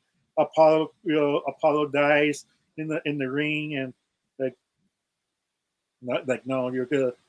So hopefully it doesn't go that far with the Ling General, but I Yeah. can understand what you're saying with one's favorite lovable Muppet / Ragdoll and the amount of abuse he can take and sell. Yeah. So Gunter needs to retain. He probably loses on the Monday Night Raw after WrestleMania. That's what most people are saying, but it'd be wild that if he loses in the Berlin, the IC title. Right. That's the only other place that I could see Gunter losing the title in that pay-per-view. Wow, going all the way out there. Okay, fair enough. All right, good parsing conversation, folks. We've gotten through a fair amount of matches here, but let's go ahead and talk about what we know for sure, no matter what Uncle Melton wants to say. This will be Night 1's main event, and this truly is cause and effect, especially if Night 2's opening match, quote-unquote, is official. Let's go ahead and get right into the story that needs to be finished. Chapter 1, how the hell does it come ahead? Inarguably, the biggest match ever in WrestleMania history since WrestleMania 1. It is tag team action closing out WrestleMania Saturday. After 8 years, the final boss, the People's Champ, Dwayne "The Rock" Johnson, tags alongside his cousin, the undisputed WWE Universal Champion, Roman Reigns, for the first time ever, outside of Fast and Furious movie, taking on the duo of the current WWE World Heavyweight Champion, Seth freaking Rollins. And no matter what, he is defending against Drew McIntyre on Night 2. And alongside him is arguably his rival of literally 2022, the American Nightmare and 2-time consecutive Royal Rumble winner, Cody Rhodes. Well, here we go. This all really kicked off, of course, at the press conference with the slap around the world when Cody stepped up and disrespected the O'Malley family, and The Rock wasn't hearing none of that shit. Slapped him across the face. Next thing you know, we had this tag match thrown out with stipulations, and Seth and Rollins accepted, hearing enough of Diarrhea Dwayne's nonsense, where if the Bloodline wins, it's Bloodline rules come Night 2. That means anything goes. If Cody and Seth miraculously survive and win this, the final boss has given his word that there will be no Bloodline involvement with Roman Reigns and Cody Rhodes for the title. You strictly do it on your own, win or lose. But of course, we saw what has happened recently, and here's where you really put logic to the test. After not just 1 week, but 2 weeks in a row, The Rock has made Cody Rhodes his bitch with a weight belt. And Seth's plan went up in flames when both Rock and Roman got the better of their adversaries. So that being said, this sets up so much for Night 2 and hopefully change for the WWE as we know it for a continuation. Chris, how do you conclude Night 1 and set up hopefully Cody Rhodes finishing his story or once again suffering agonizing defeat? And how do you set up Seth freaking Rollins for Drew McIntyre with CM Punk on commentary? Do you got the bloodline in this? Yes, I do. Damn you. I got the bloodline winning this. I got Roman Rock winning. And this is going to shock all of you. I see who's taking the pinfall win is going to be The Rock. And who's taking the fall? Cody Rhodes. Oh. I think Cody Rhodes is taking the fall night 1 on Saturday to The Rock. And we are going to get bloodline rules this coming Sunday at WrestleMania Sunday. And I'm going to tell you, this tag team match, this is the biggest tag team match of WrestleMania history. I'm liking this. I'm enjoying everything. We got the People's Champion. We got the Final Boss. We got the Undisputed Champion. We got a rocking clown emoji that is Seth freaking Rollins. And we got Cody Crybaby on our hands. Okay, bloodline supporter number 1. Let's go ahead and focus on just the decision here. And personally, Roman and The Rock are going to smash Cody and Seth up so badly that Seth is not going to be 100% on Sunday. And also Cody is not going to be 100% come Sunday. They're both not 100% now. So, and I'm going to tell you, it's going to be bloodline rules this Sunday at WrestleMania. All right. Well, damn it. Natalie actually agrees with you. She also went with the bloodline. And Emmanuel and Arlene, unless there's an opposite spot, bloodline is majority. 79% versus 20.6% for Cody and Seth. I fear. Whoa. Wait. Are these two actually agreeing on something opposite of Chris?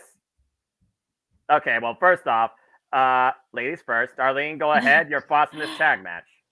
Well, my thoughts on this when it I do think that maybe Bloodline's gonna win, but I think it all depends on how Friday ends. But here's the thing. Hi, Jeff.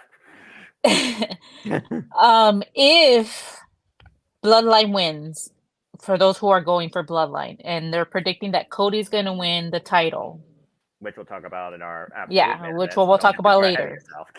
Yeah. But it kind of goes in hand with what I'm about to say. Fair. In WrestleMania 39, he lost with interference. With Bloodline, there's gonna be it's not really interference, but it's like everybody that's a part of the Bloodline gonna be attacking Cody. Pretty much. And we're supposed to believe that Cody's gonna beat the odds and win. Yes. We're supposed to believe that when in 39, Solo Sikoa just did one hit and he got pinned. For those that don't know, by the way, Arlene and Emmanuel witnessed this live last year. So you can understand why you're a little bit passionate about this, and I respect that. Please continue. Yes. So, my thing is, if Bloodline wins, you can't have Cody win the championship. Because to me, it's not believable. It needs to be Seth and Cody winning. And here is why. Wow. You gotta build the story about the Rock versus Roman. How are you gonna get there? Rock said, "You have my word. No bloodline interference." And everybody's saying, "Well, bloodline's gonna interfere anyways." What if Rock actually sees one of the people from the bloodline coming in? He beats him up and says, "No. I'm a man of my word. I said what I said." And Roman's probably looking at him like, "What the fuck are you doing?" Sorry, my language. What the F are you doing? What the F are you doing? Like, why aren't you letting him help me? No, I gave him my word that this was going to be a one-on-one. Let's see if you're able to win it on your own. Speak up or shut up. And Roman's going to be in disbelief. Like what? You're going to do this on your own. I said what I said. If he has to beat up his own family to keep his word, I believe The Rock in saying that. Just like he's gonna keep his word that if Cody loses, that's it. He's not gonna get a chance. I'm sorry, JJ. He's the one of the board members. I'm pretty sure he's gonna be like, even if you win Money in the Bank, you can't go after Roman's title. I said, that's it. That's your last opportunity. You can go for any other title, but you cannot go for Roman's title as long as he has it. So unless Rock wins over Roman and then Cody wins Rock, we get there. I'm sorry, JJ. He cannot win Money in the Bank because Rock said, if you lose, that's it. He's a man of his word. I believe him. Wow. I believe him when he says that. The Rock. So if he says that that's it, that's it. If he wins Money in the Bank, he does not get another chance. I'm sorry, JJ. He doesn't. He can go for any other title but Roman's title. And that's why I feel that Seth and Cody need to win this, and Rock actually keeps his word and says, you know what, Roman, it's time to speak up or shut up. Let's see you win this title by yourself. And he takes down anyone from the bloodline that tries to interfere. And Roman's going to be pissed like, dude, what are you doing? And you get there. And Cody's and Rock is going to be like, I did what I said I was going to do. Yes, I do believe in Joe Henry. Take his name and yeah. He appears. He believes in Joe Henry. But that's not here or there. But yes, that's what I feel needs to happen. Because if Bloodline wins, Cody is not coming out of this champion.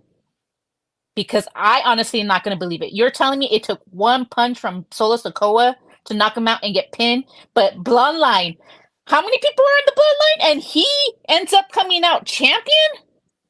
Everybody's saying like, oh, Stone Cold Steve Austin, John Cena. It's like, to me, if you're going to play this smart, if I was Seth and Jay, I would lock those people in their locker rooms and freaking put chairs in front of the thingy. I put like a barrier so that they can't come out of the locker room to make it even.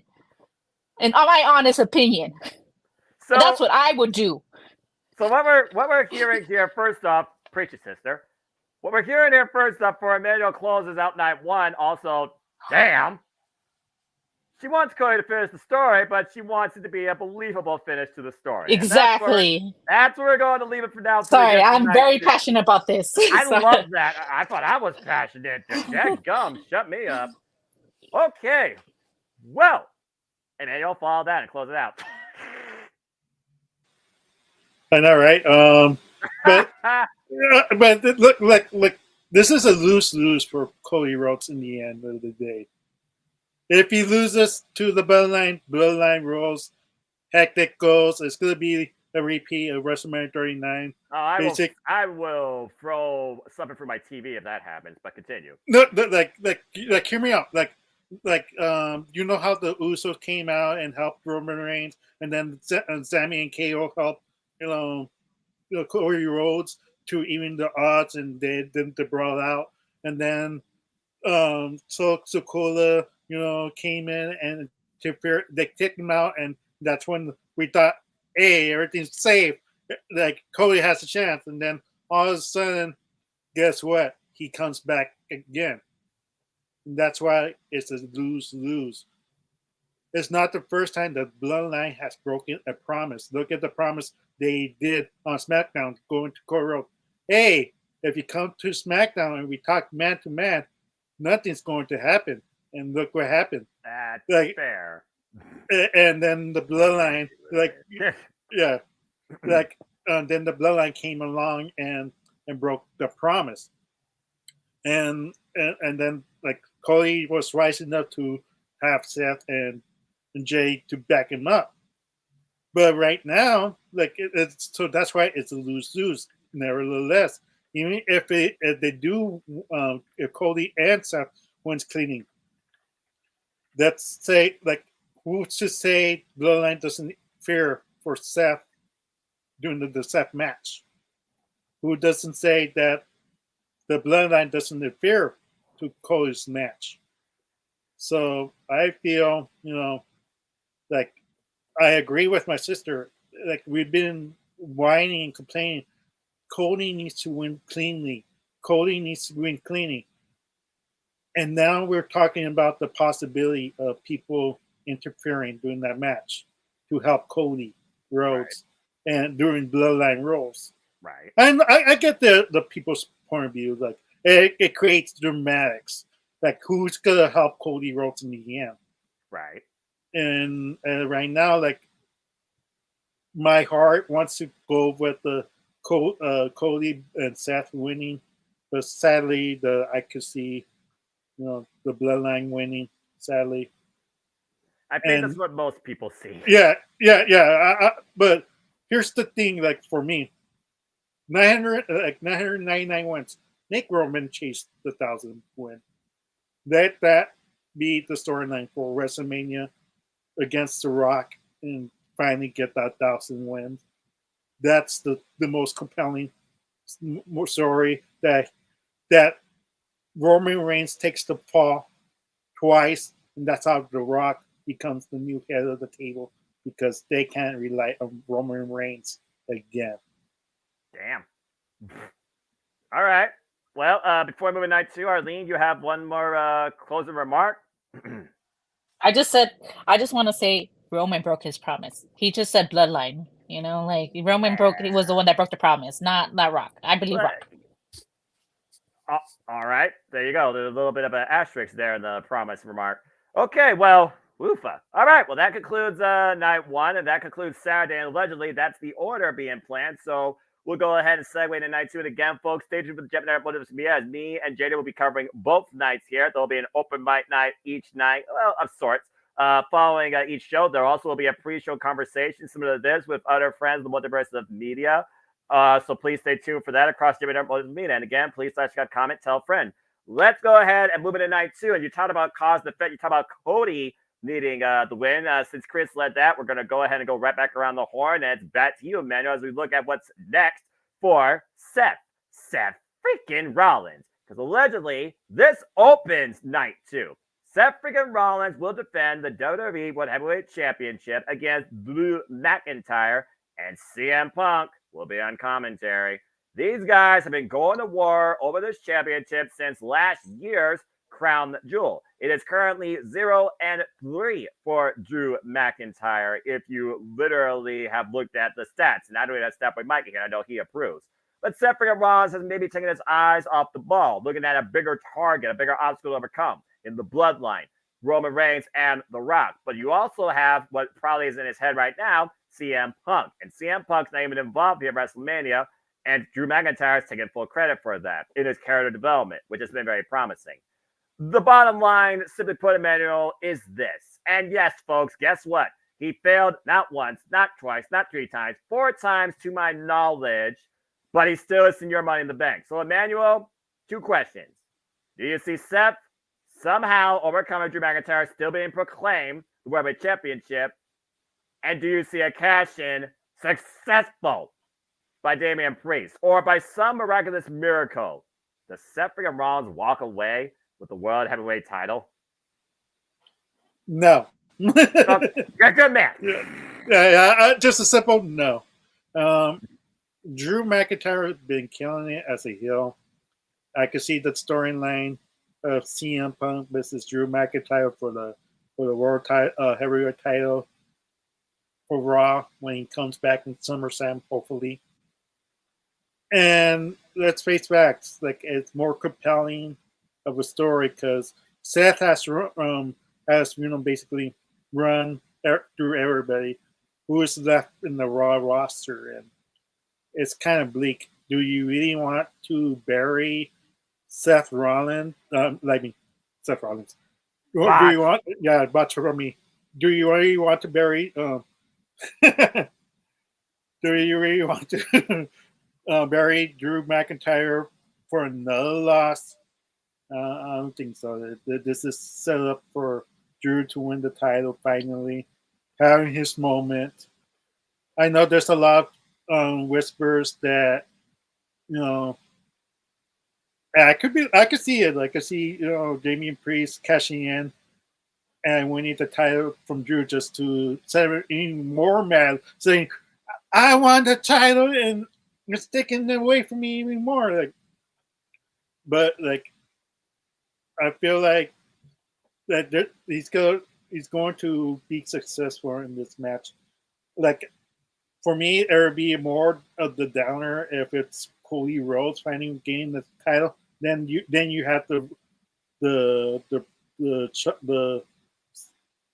to ruin Priest momentum, because Priest is gonna be like, really, like Priest can get pinned by Cody Rhodes. Like, why would the Bloodline help?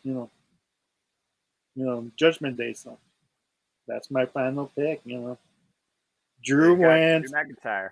Yeah, Drew wins, and then on the cash in, McIntyre loses to Priest, and Priest becomes the new heavyweight champion. All right. Well, to set the pace here, Drew McIntyre wins and cashes in. Natalie agrees with you, and the majority also say cash in and Drew McIntyre. So it seems pretty common. So I think with that, we might just move on, because I think this is pretty simple as that. Even with CM Punk on commentary, even though comma's a bit. Yes. I do believe that Drew McIntyre is going to win, but I think Damian Priest is not going to be successful. Oh. That's the only caveat there. Yeah. I just think that. Sorry, no, I didn't. You're good. Go ahead. I was just going to say this is probably what's going to lead to the dissension between the Judgment Day, that he's not successful. And Rhea's like, "What are you doing? Why did you not let us know? We would have helped you." And he kind of wanted to be like, "Oh, I wanted to be able to do it on my own without your guys' help." And this is like where she's like, Rhea's like, "Well, see, like, you weren't and you could have won the title if you would have just let us know. Now, like, you lost that opportunity." And and then maybe Demon Priest finally wakes up and says, "You know what? Maybe I don't need you guys anymore. I want to be able to try to do this on my own." But I don't think he's going to be successful. I say let Drew McIntyre have a little moment with his title for a little bit, and then maybe lose it at SummerSlam. But I don't think Damien's going to be successful. Because I like Damian Priest as a good wrestler. I just think they need to do more with him if they're going to have him be champion before they make him champion. And that's why I don't think he's going to be successful, because we've only seen him in a tag team. We haven't seen much of him one-on-one. So I think I need to see him more on one-to-one matches before he's able to claim to be champion. So that's why I think he's going to be unsuccessful. Besides that, I'm with Drew McIntyre. I just don't think he's going to be successful. Okay, well, at least we all agree that Drew McIntyre is going to achieve broken dreams for himself in front of people versus WWE's biggest fan looming over him. So at least that's pretty consensual. And if nothing else, it means Seth Rollins finally gets a long overdue break, because I'm pretty sure his mentality is more warped than the drip he wears. So, yeah. And as far as CM Punk goes, hey, CM Punk made both men interesting. So we'll see what happens once CM Punk fully recovers and who he goes after first, whether it's Seth or Drew. Before we move on, Chris, you have a little bit of a remark? Yeah, I think with CM Punk being on commentator, it's going to bring back so many memories with CM Punk on commentator back in the day. With his diet soda. But overall, Drew McIntyre is going to win here. He's going to keep that world championship all the way possibly towards SummerSlam. And we got to all remember, Drew McIntyre, he's going to be probably defending the World Heavyweight Championship in his hometown of Scotland at Clash at the Castle. Good point.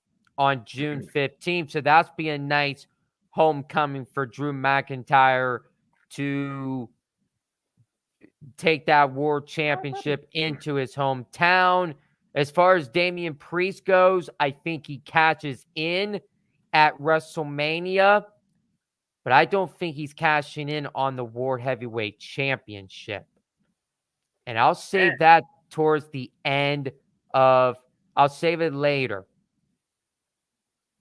All right, fair enough. I'll leave it at that because I'm also going to tell you all this.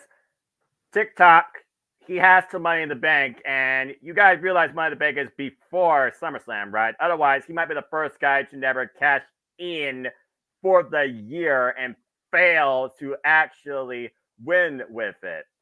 And shout out to Walter Cruz. By the way, if you did not check out the GCW Watch Along Crazy Jim and Multiverse and Mia for a Bloodsport, please check out our Watch Along earlier today with Walter Cruz and James Hebert on the call. They did a phenomenal job, and it was quite a great show. He has a fighter, the Fat that clashed in Scotland. I believe there's a cash in. Priest wins, then Drew wins in his home country. And we also got a mark here from the Renegade himself, or he wins the title off of Priest in front of his home country fans. Either way, it sounds like we got Damian Priest and Drew McIntyre somehow being at Clash the Castle involved with the World Heavyweight Championship, and no Seth. That's the most common thing. Seth's not leaving with the title, and I agree. All right, well, since I said TikTok, and Dave, I see your comment about carrying Cross here. We'll see if you're right, because TikTok, Doomsday, I'm not talking about Fire Jays Mitchell, but we are in Philadelphia, this land of extreme. Let's have a street fight, shall we? As we have a 6-man Philadelphia street fight with Bobby Lashley and the Street Profits taking on the Final Testament. Of course, we are talking about Paul Ellering and Scarlett Bordeaux. That will not be too far from ringside. I imagine B-Fab will be there to do something. Don't know what. It's the ALP, Offers of Pain, and Karrion Kross taking on Bobby Lashley and the Street Profits after Karrion Kross and Bobby Lashley have been at each other's throats, costing each other every opportunity possible, including the Royal Rumble. And the Street Profits and ALP have played accessory. ALP's barely done anything, but the Street Profits haven't really gotten nowhere, including not being involved in this ladder match we talked about earlier. This is brought to you by something I'm not going to talk about, nor am I going to drink, because that's profiling. Simply put, when it comes to a gimmick match on the grandest stage of them all, this is your filler. And I do agree about the whole thing that Seth needs a break. He's been going harder than Mike's Hard Lemonade. That being said, yeah, this is so thrown together last second. I don't think much needs to be said. It's more so about what happens next and who needs something to happen next. Karrion Kross or Bobby Lashley. We already know the Street Profits are successful multiple-time tag team champions. Offers of Pain have done jack shit. I just think right now, especially the last year when he won the Dre, here's my trophy. I'm not doing anything. Watch me flex in the suit. Fuck you, Liz. Bobby Lashley is due for a moment. And yes, he had a moment at 37 when he, of course, won the WWE Championship, defended successfully. But he hasn't had a moment since. Give the guy a effing break. And I understand Final Testament is the newest thing on the scene, but is anyone really invested right now in ALP? Not. I just think that Bobby Lashley needs it. And the majority are also going with it here. 61% for Bobby Lashley Street Profits, 36% for the Final Testament. Now they also went with the... What? Now they went with the Final Testament? Well, I guess you could say they need it, but what does it do for them is the other thing. Well, I guess, if he's Armageddon, I guess you unleash Armageddon in the Street Fight. But I just don't buy into the Final Testament. I don't. But it sounds like you two do. Okay. Wait, Chris, you buying the Final Testament too? I was going back and forth on... I had to update the forum. This is interesting. Go ahead and speak on behalf of all three of you. I want to hear what Chris says on this. Go ahead. Originally, I picked Bobby and the Street Profits on the old forum because I think Bobby deserves to win, but I kind of went with another direction.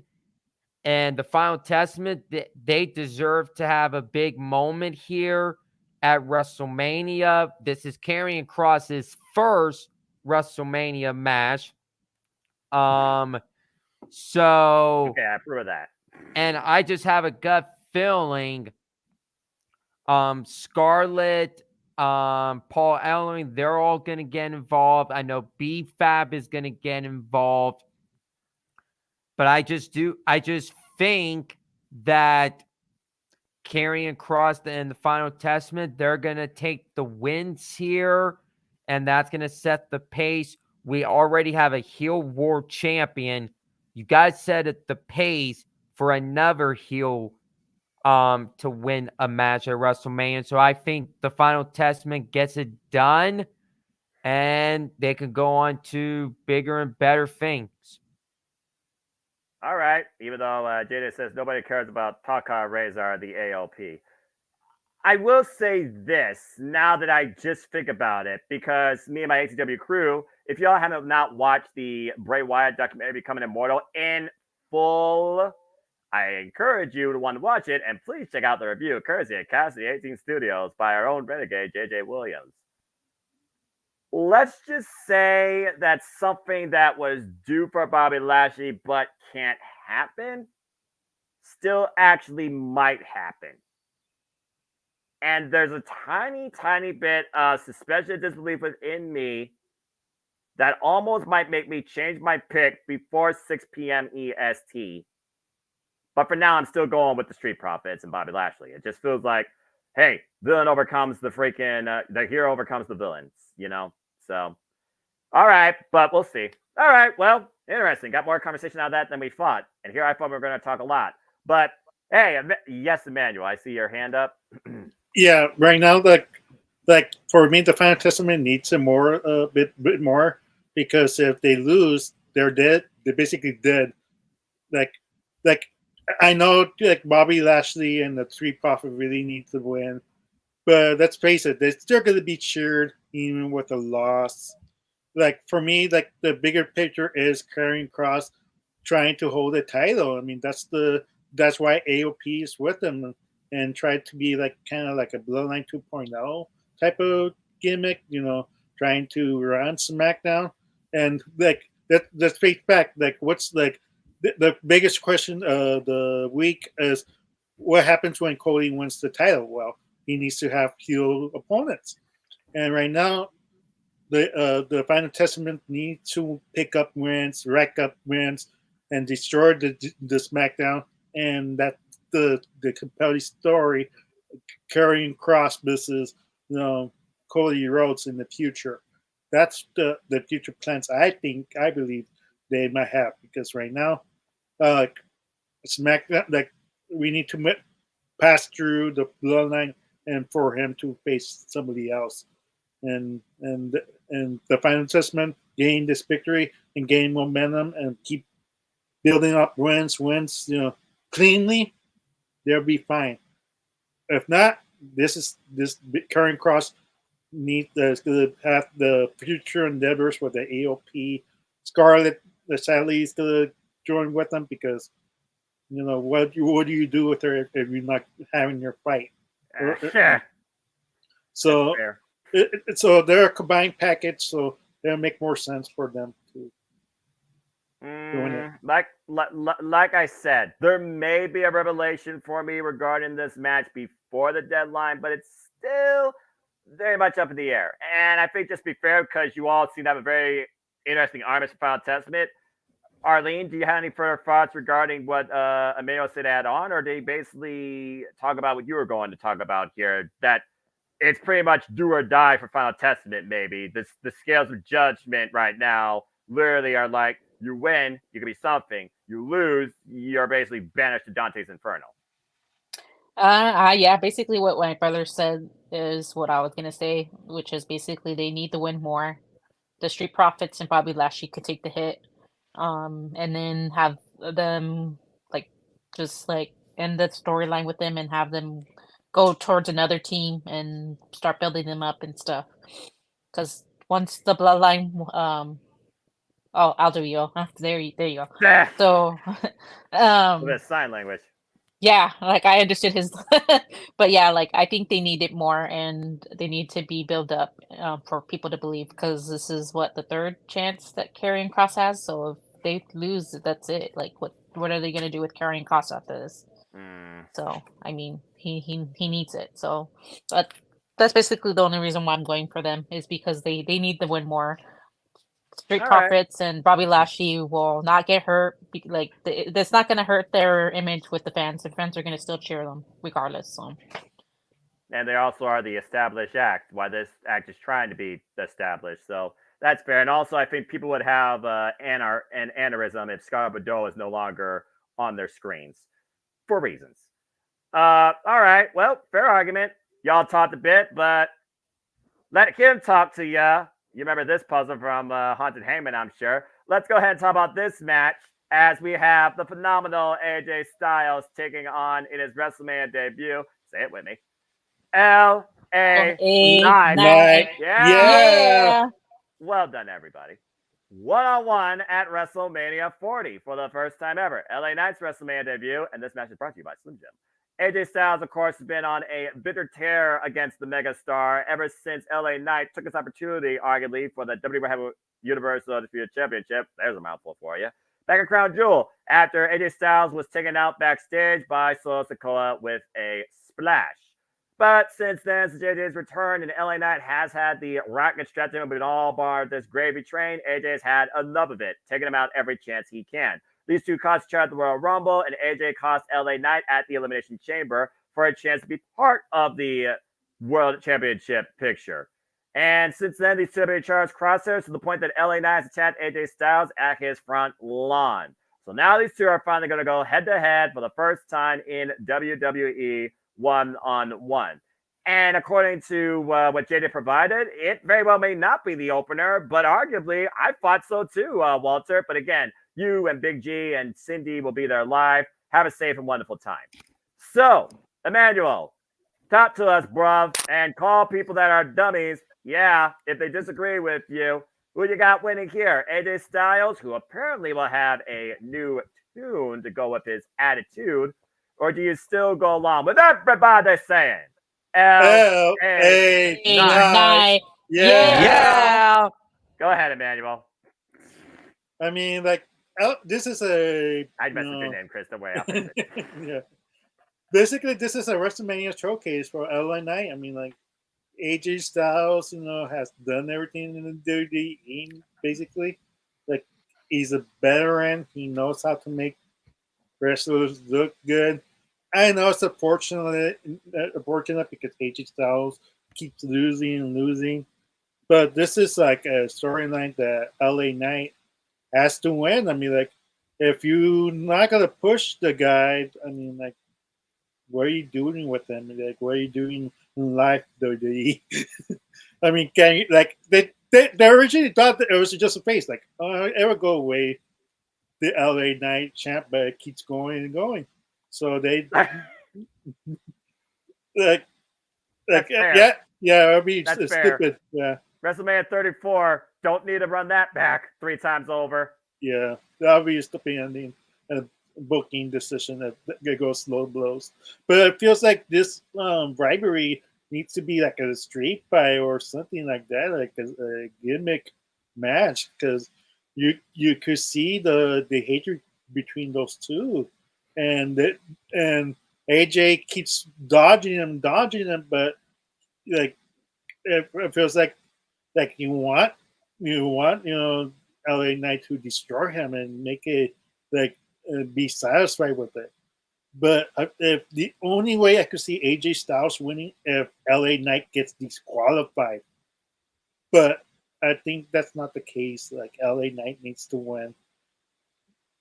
AJ Styles is gonna do fine, but hopefully in the future after this match, he gets some wins. He gets a push, because right now, the more you make him lose, the more intrigued he's gonna say, no, I want to leave the company. I want something out of my name. I don't want to keep on losing. And then he will lose. He will go to AEW, and you don't want that, because you lose.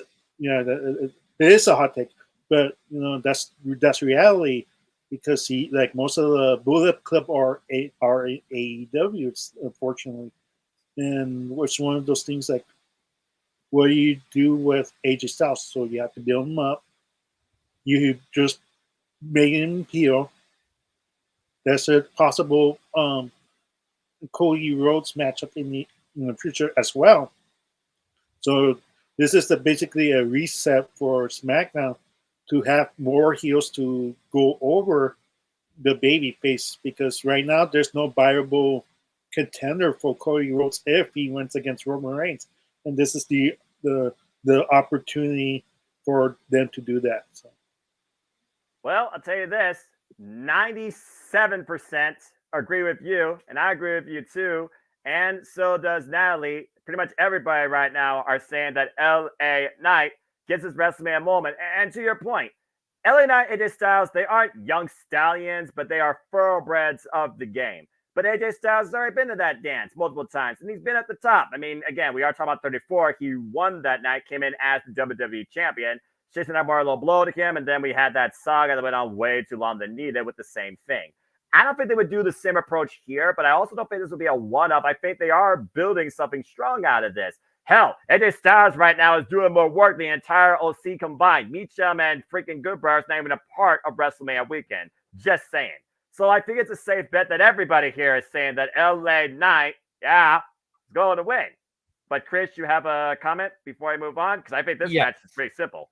LA Knight's definitely winning here, and we gotta look at AJ Styles' track records at WrestleMania.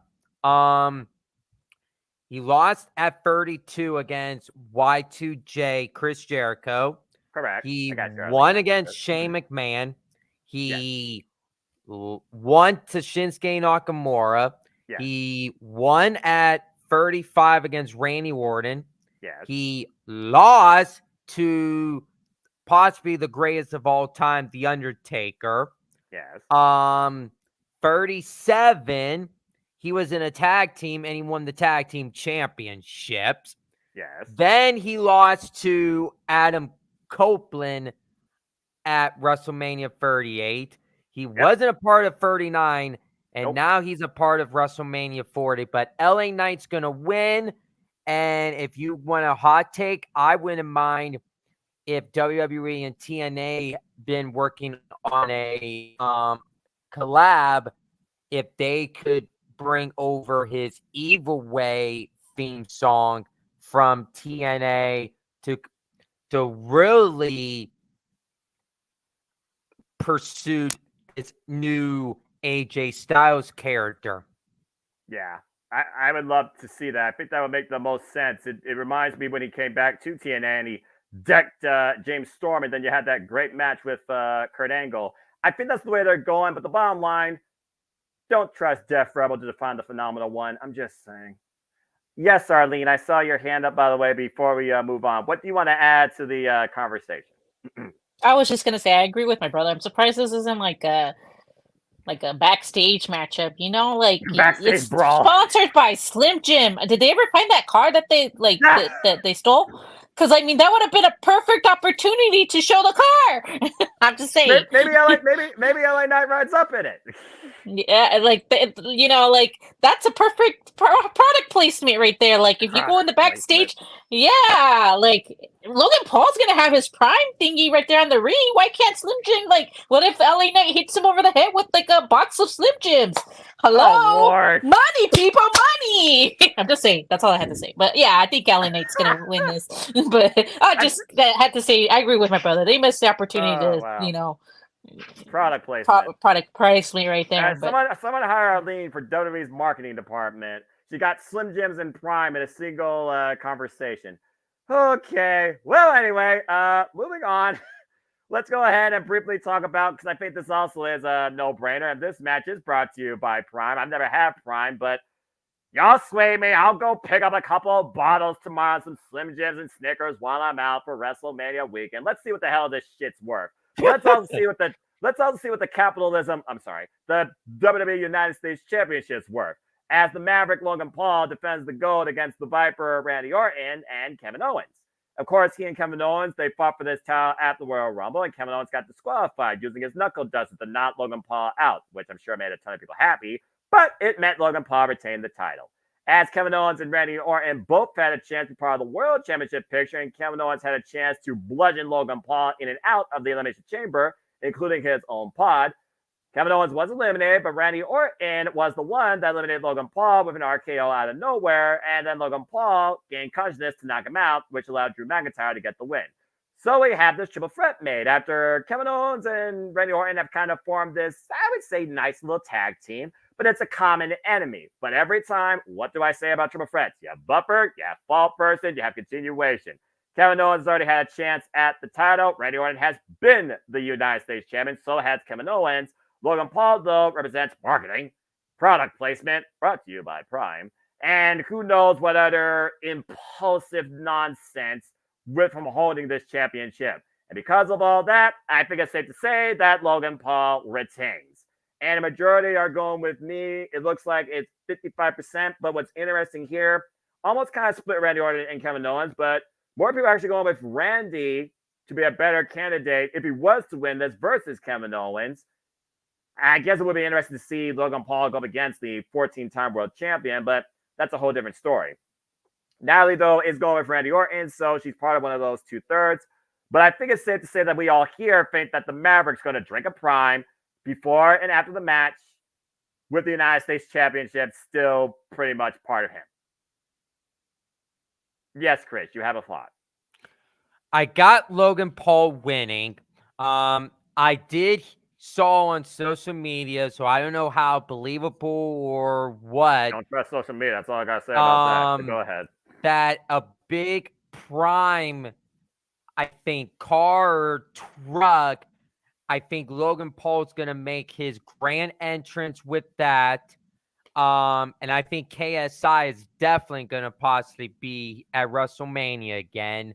There's no argument there. As far as this, you have the buffer in the fall. I just have a gut feeling the fall person is Kevin Owens again. I just think Kevin Owens is going to be the fall person, and I just have a gut feeling Logan Paul is going to retain. And you guys all have to think, Logan Paul, he's marketing Prime. Prime is going to be the logo in the wrestling ring for the first time ever. So that is going to be historic. Historic. And Logan Paul, he's done with boxing, so he's possibly a full-time WWE superstar. And you also got to remember SummerSlam is in Cleveland, Ohio. And, well, I'm going to make my announcement. I am going to be officially going to SummerSlam this year in Cleveland, Ohio. I'm still thinking about it. But Logan Paul is going to retain here at WrestleMania. He's going to go into SummerSlam. And I think the better choice on having Logan Paul defend his United States Championship too, I would call up a 16-time champion. I would have that match that people are possibly want to talk about. You have Logan Paul versus John Cena for the United States Championship at SummerSlam, or you do Logan Paul versus LA Knight at SummerSlam. Now, that one's more believable. Plus, I don't need to see a WrestleMania 39 repeat. Yeah, what that do for Austin Theory? Nothing. So, just saying. But at least we're all unanimous here with Logan Paul. And you're right. He is from Cleveland also, dadgummit. The Maverick. And he literally made the sponsor poster for SummerSlam. You're not going to have him lose the championship. I just hope he doesn't come out here with a freaking truck and a hose and spray Prime across the freaking audience or a freaking splash section, because I don't need that. What's the next thing that's going to happen? You're going to have a freaking WWE branded line bottles of Prime flavor by Logan Paul. Dadgum, WWE's going to have more branding than Donald Trump at this point. Jeez. Yes, Emil, before we move on. Yeah, just as a quick note, like it's a typical one heel versus two faces. Eventually, RKO and KO are gonna try to win the title, and that's how Logan's gonna win it. There's no DQ as well, so that's right. Triple threat. Brass knuckles is gonna be the factor of the match, and Logan Paul regains that title. And yes, I agree with JJ. Like, do you really expect Logan Paul's Prime to be the focus and then him losing? No. Maybe afterwards at RKO, and then an image of Logan Paul laying down pour a bunch of Prime on him. Yeah, Still gets a freaking insult. Now that I wouldn't mind. Yeah. So that's the only thing that I want to add. That's all fair. It's all perfectly fair. All right, well, let's go ahead and move on to allegedly what could be the semi-main for night 2. And honestly, I hope this is right because I'll say it once, I'll say it again. She wants justice for Asuka. I want justice for Bayley because damn has she been a freaking underappreciated, underrated superstar. And might I add, this year's Royal Rumble winner. Damn it.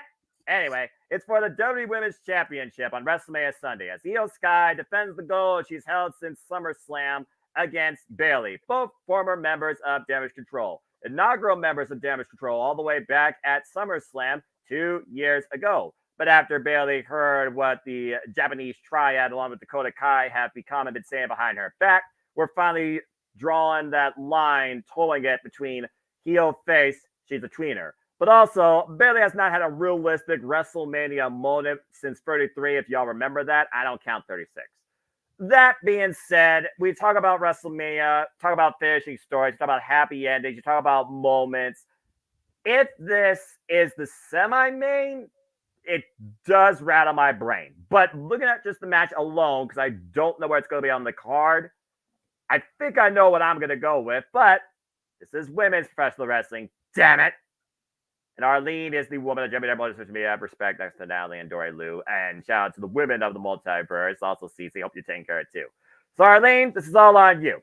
What's your thoughts on the WWE Women's Championship? Does Bayley, this year's Royal Rumble winner, get it done? And to put this in perspective, last year's Royal Rumble Asuka did not get the job done at WrestleMania against Bianca Belair.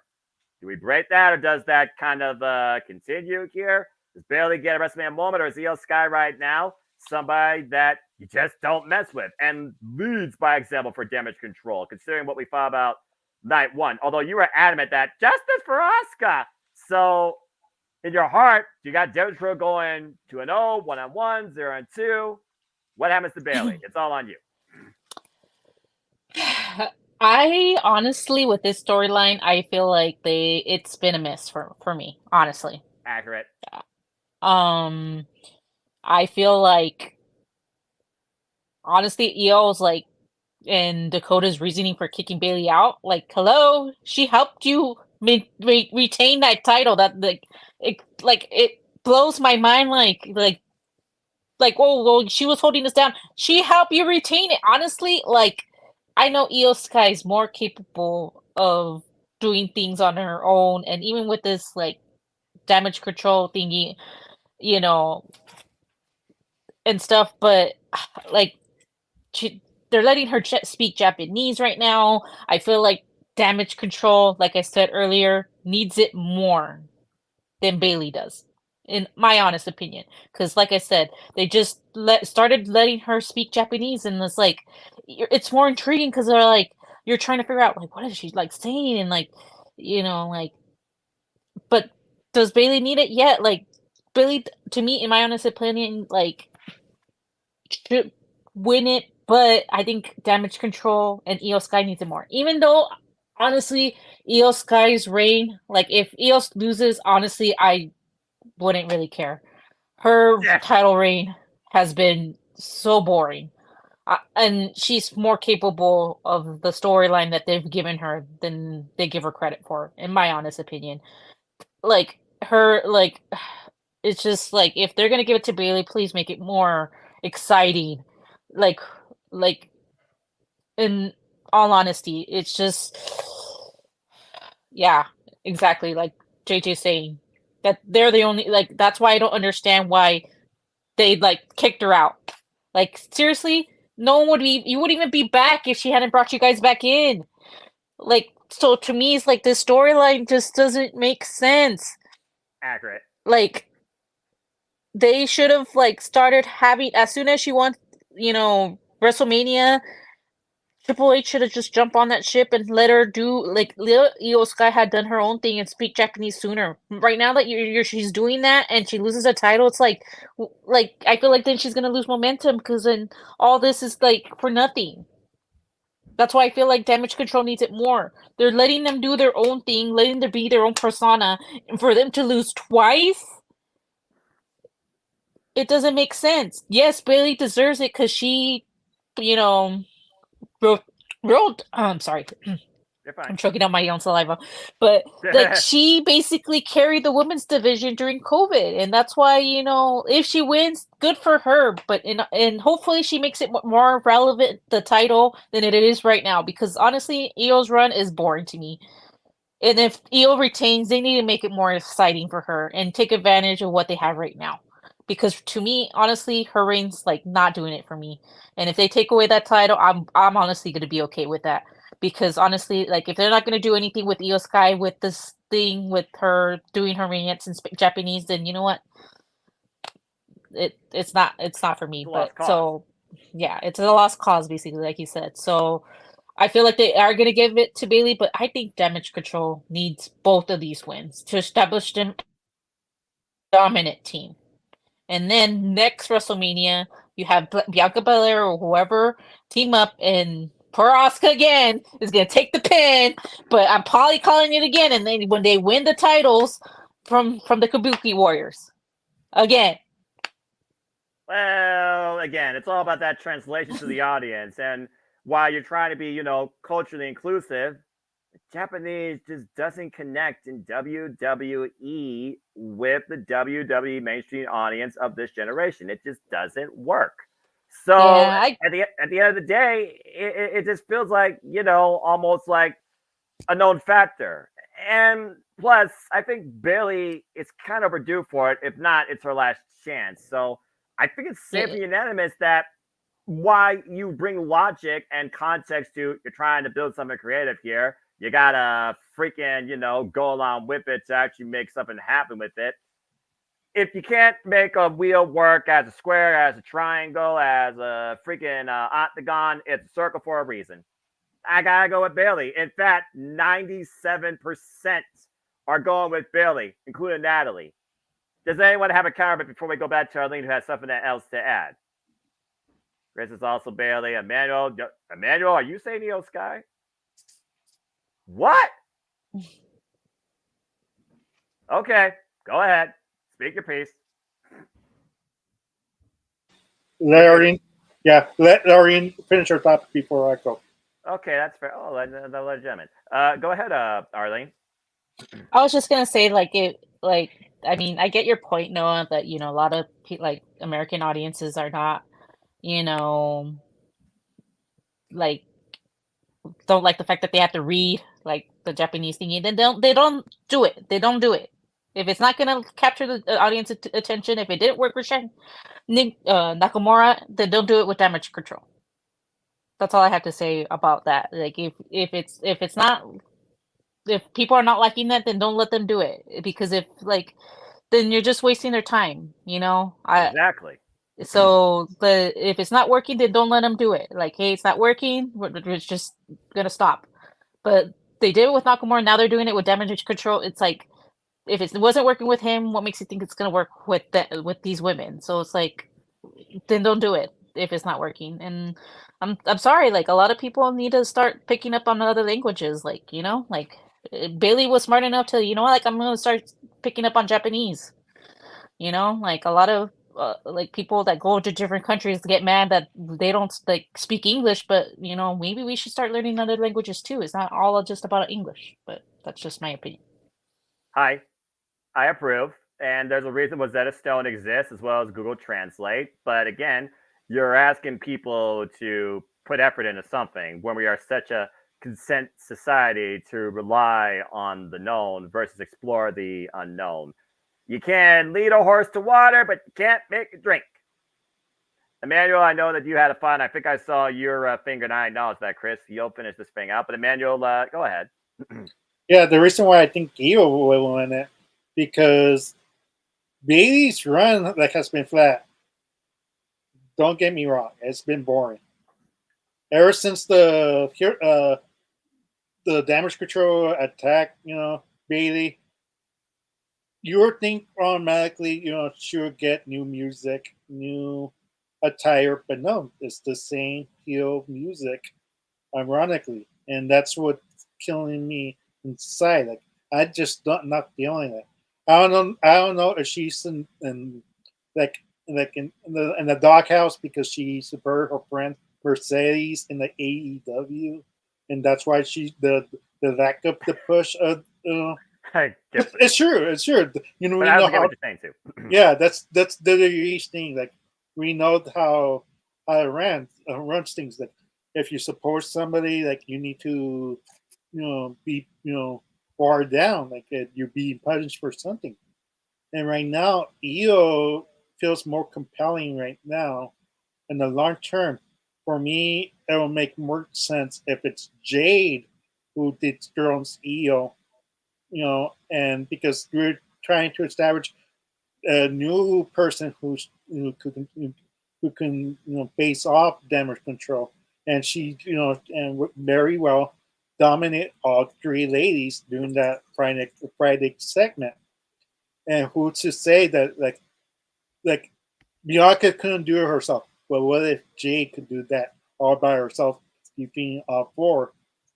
She's that bad ass of a woman that she could dominate and doesn't need any help. Like, no, I don't need it.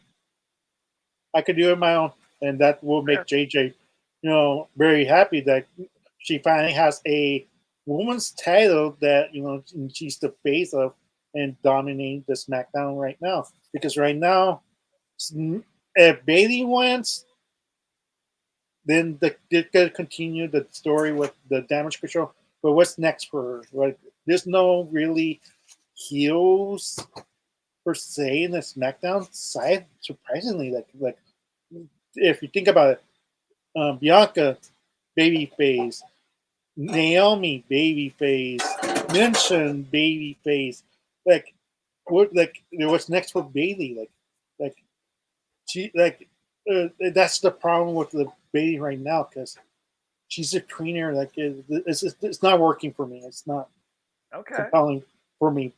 But if Bianca, if Bianca, turns heel, maybe I could see in the future Jade versus Bianca. But like they really need work in the SmackDown side for the women's side, and hopefully that's the point of view, like the direction that Triple H is wanting to tell. So that's why I'm thinking EO because sadly Bayley needs new music. Maybe they'll do it on Saturday, but like as of right now, I don't see it. I don't feel it because now we're trying to say, oh, let's forget what happened to Bayley and what happened in Damage Control. She got betrayed. Now let's forgive her. Like no, like that's not the point.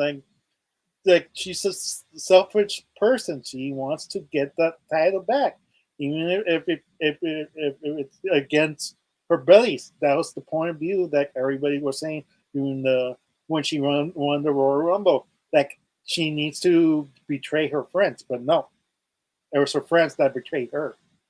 So, either way, I don't like. That's why you need to win. All right. Well, that's fair. Before I move on to our overall conclusion here and our main event of main events of night 2, Chris, you have your finger up, or are you just trying to keep your head up, bro? Come on, man, sit up. No, I have a thought here.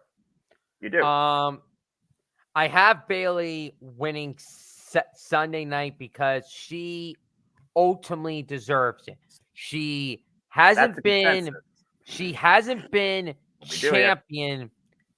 hasn't been champion since how many years? Hasn't she been champion? Like 2019, maybe? Give or take. 2019, 2020. This is 2024. And she's is taking her this long to get a women's championship and having that title back. And I'm going to tell you, Bayley deserves it on Sunday to finally have the happy ending that we all been waiting for. Is Bayley finally being Io Sky and being the new women's champion. Look, Bayley, she brought Dakota Kai to damage control.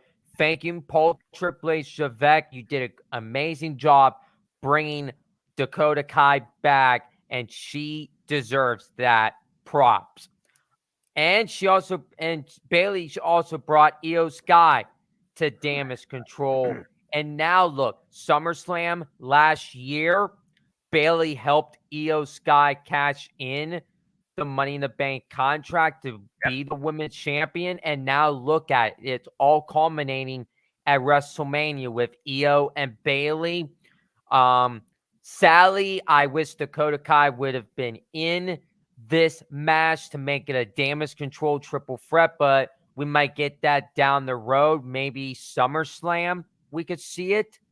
But Bailey, she deserves it. This has been long overdue. And I've been a Bailey supporter since day one. And I'm not giving it up anytime soon. Bailey deserves it Sunday night. All right. Very fair. Yes, Emmanuel? Just a quick note, like if Damage Control loses both nights, then what? Like it's Damaged goods. Yeah, exactly. You go into darkness, you meditate, you reset, you become the Black Lotus Triad of Lucha Underground, and maybe Dakota Kai becomes a solo act. Like I think she should have been a long time ago, where I think she should have been NXT Women's Champion or a Women's Champion. I mean, I think Chris kind of like put a roadmap there. Because let's face it, Dakota Kai, you could call her what you want, the puppet master, the manipulator, the invisible hand, but she doesn't fit Damage Control anymore. It's almost like a Japanese-focused Yakuza thing developing. And I could really see that if they do Asuka, Kairi Sane, Io Sky, possibly somebody else if they come into WWE. Right. And I think Dakota Kai could be your own thing. Honestly, I wouldn't mind seeing Dakota Kai versus Bailey. And the next PLE, who gives a yin-yang at this point? It's Backlash in France. The only thing is it's in France. It's going to be a different audience, all right? You're not going to get nothing big there. It's going to be a different audience vibe. I can't even think of a French actor right now that could be a big deal next to Bad Bunny in Puerto Rico, okay? Either way, right now, Bailey gets the moment. She deserves it. Simple as that. All right. Well, that being said, we've had a lot of fun. Great talk, great conversation. But after Arlene's Passion day one, Chris, follow that, because it is time, everybody, to finally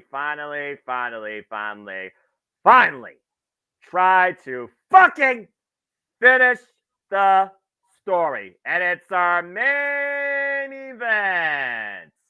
The Tribal Chief Roman Reigns defends the undisputed WWE Universal Championship once again at WrestleMania, 2 years in a row, against the American Nightmare, Cody Rhodes. Now, we could talk about this a whole damn lot, and I'm sure we plan to. And I expect the chat to definitely acknowledge their thoughts about this match as well. I already see it blowing up, and I love seeing that. Chris, I go to you because of this. Since I've come to know you as a friend of the No DQ Galaxy, even before I knew the Dominguezes, you have acknowledged your tribal chief since day one. And somehow, why my let-up has reached its boiling point, you still seem to firmly acknowledge him as the one. We're 2 years in a row at this nonsense. I don't watch baseball. I don't know what inning we're in. But I respect your opinion as I respect all opinions, because that is the way we do things in and out of City Predicting. So, Chris, finish your story. Finish the story.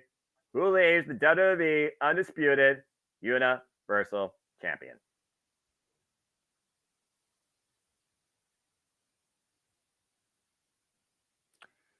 Yes, it's going to happen. Roman Reigns is going to walk out still the undisputed WWE Universal Champion. And here's why. Go ahead. What I saw on the A&E biography, Roman said if he loses that championship, he's gone. That means, is he retiring or is he just gone? Gone. I have a gut feeling Roman said he loses the championship, he's gone. And also what I got out of that A&E biography, The last time Roman Reigns was in Philadelphia, Philly booed Roman out of the building in 2015 in the Royal Rumble. And The Rock raises his hand in Philly. And now what Roman said, it all comes into full circle in Philadelphia. And this time around, everybody's going to acknowledge Roman Reigns once and for all. And what I said, if you're going to get a happy ending in the co-main event, you're not going to get a happy ending in the main event. Roman is going to retain. Roman is going to break Hulk Hogan's record in September. And Hulk Hogan, he held Roman Reigns when Roman Reigns was a little kid. And that is like maybe Hulk knew Roman is going to be a bright kid, but Roman is going to break Hulk Hogan's record, and Hulk Hogan will have to acknowledge that. Hulk Hogan is going to go down a peg. Roman, he's going to go number 3. For Cody, this is the end. He's not finishing the story this year. He just signed another contract extension with WWE. I think it's rumored or what. So I think WWE will possibly extend this story with Cody. And you got all the possibility. It's going to be bloodline rules. You're going to have maybe Jay come out. You're going to have Seth come out. You might have John Cena. You might have Stone Cold Steve Austin. This might be the most overbooked, undisputed WWE Universal Championship matches that we have ever seen in millions of years. And I think this match on Sunday, I think it's going to go like 55 minutes. Oh, dear God. It's going to go beyond that point on Sunday. And I'm going to tell you this. I've been cashing what Seth Rollins has been saying. He said to Jay, I just got a gut feeling something's going to happen. Seth knew what was going on. And Seth's been wearing dark clothes these couple of weeks, if you guys have noticed it. Seth said to Cody, I have your back. Cody never said to Seth, I have your back. I have a gut feeling, and I saw and I heard before Seth had his match against Solo Sikoa this Monday that there's a plan B.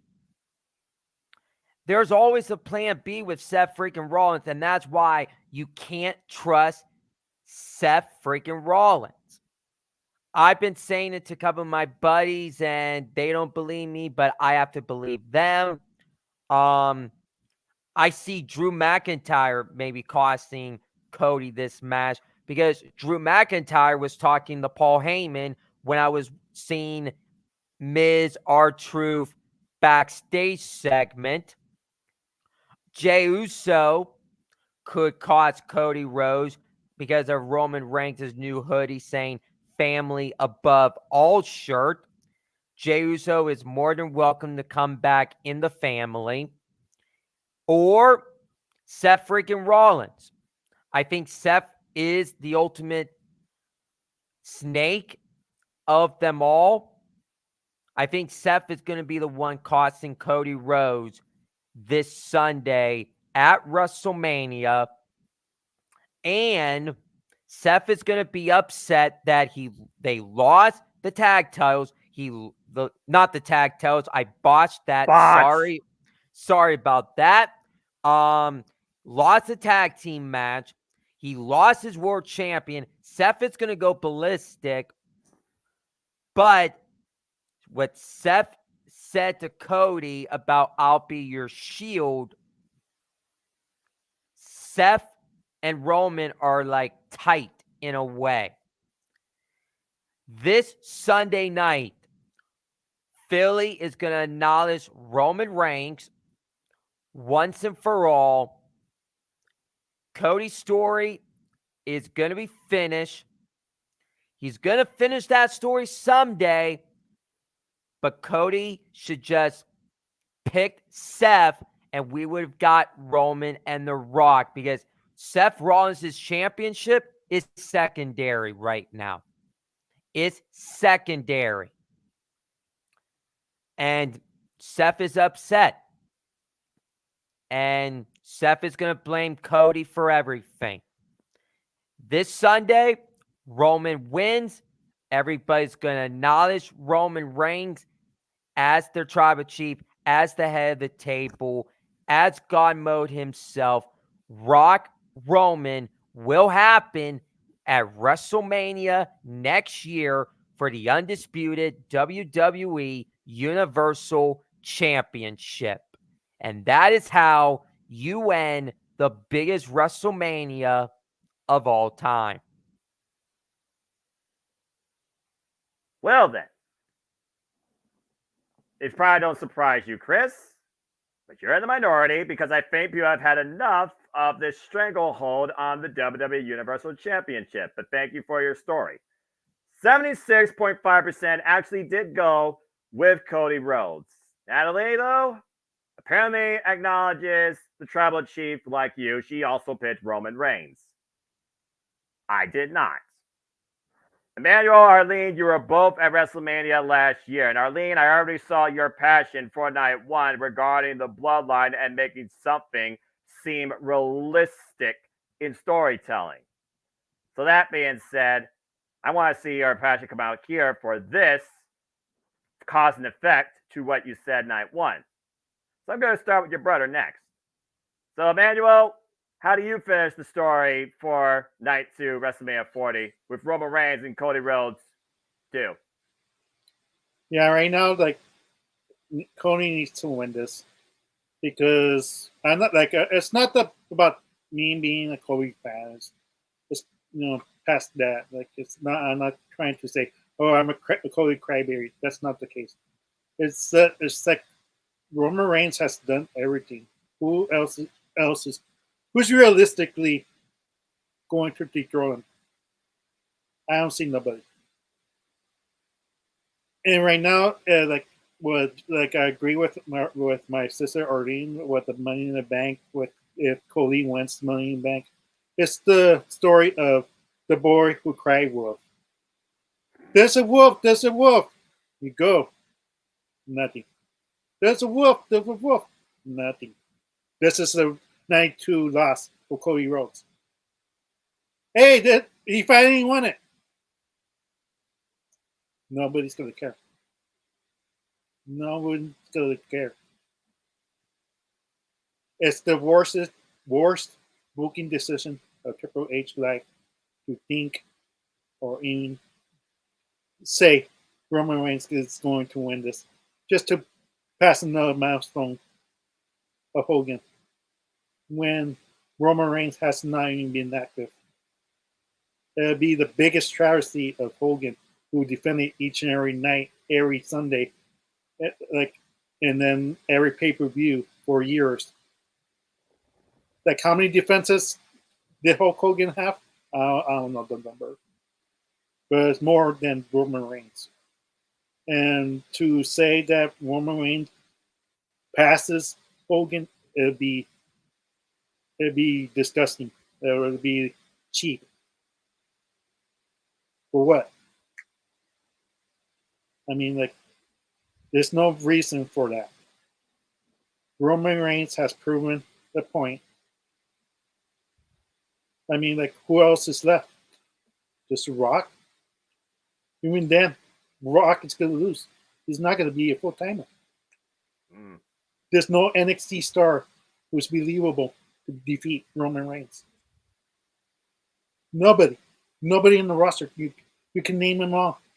Nobody's believable if Cody loses.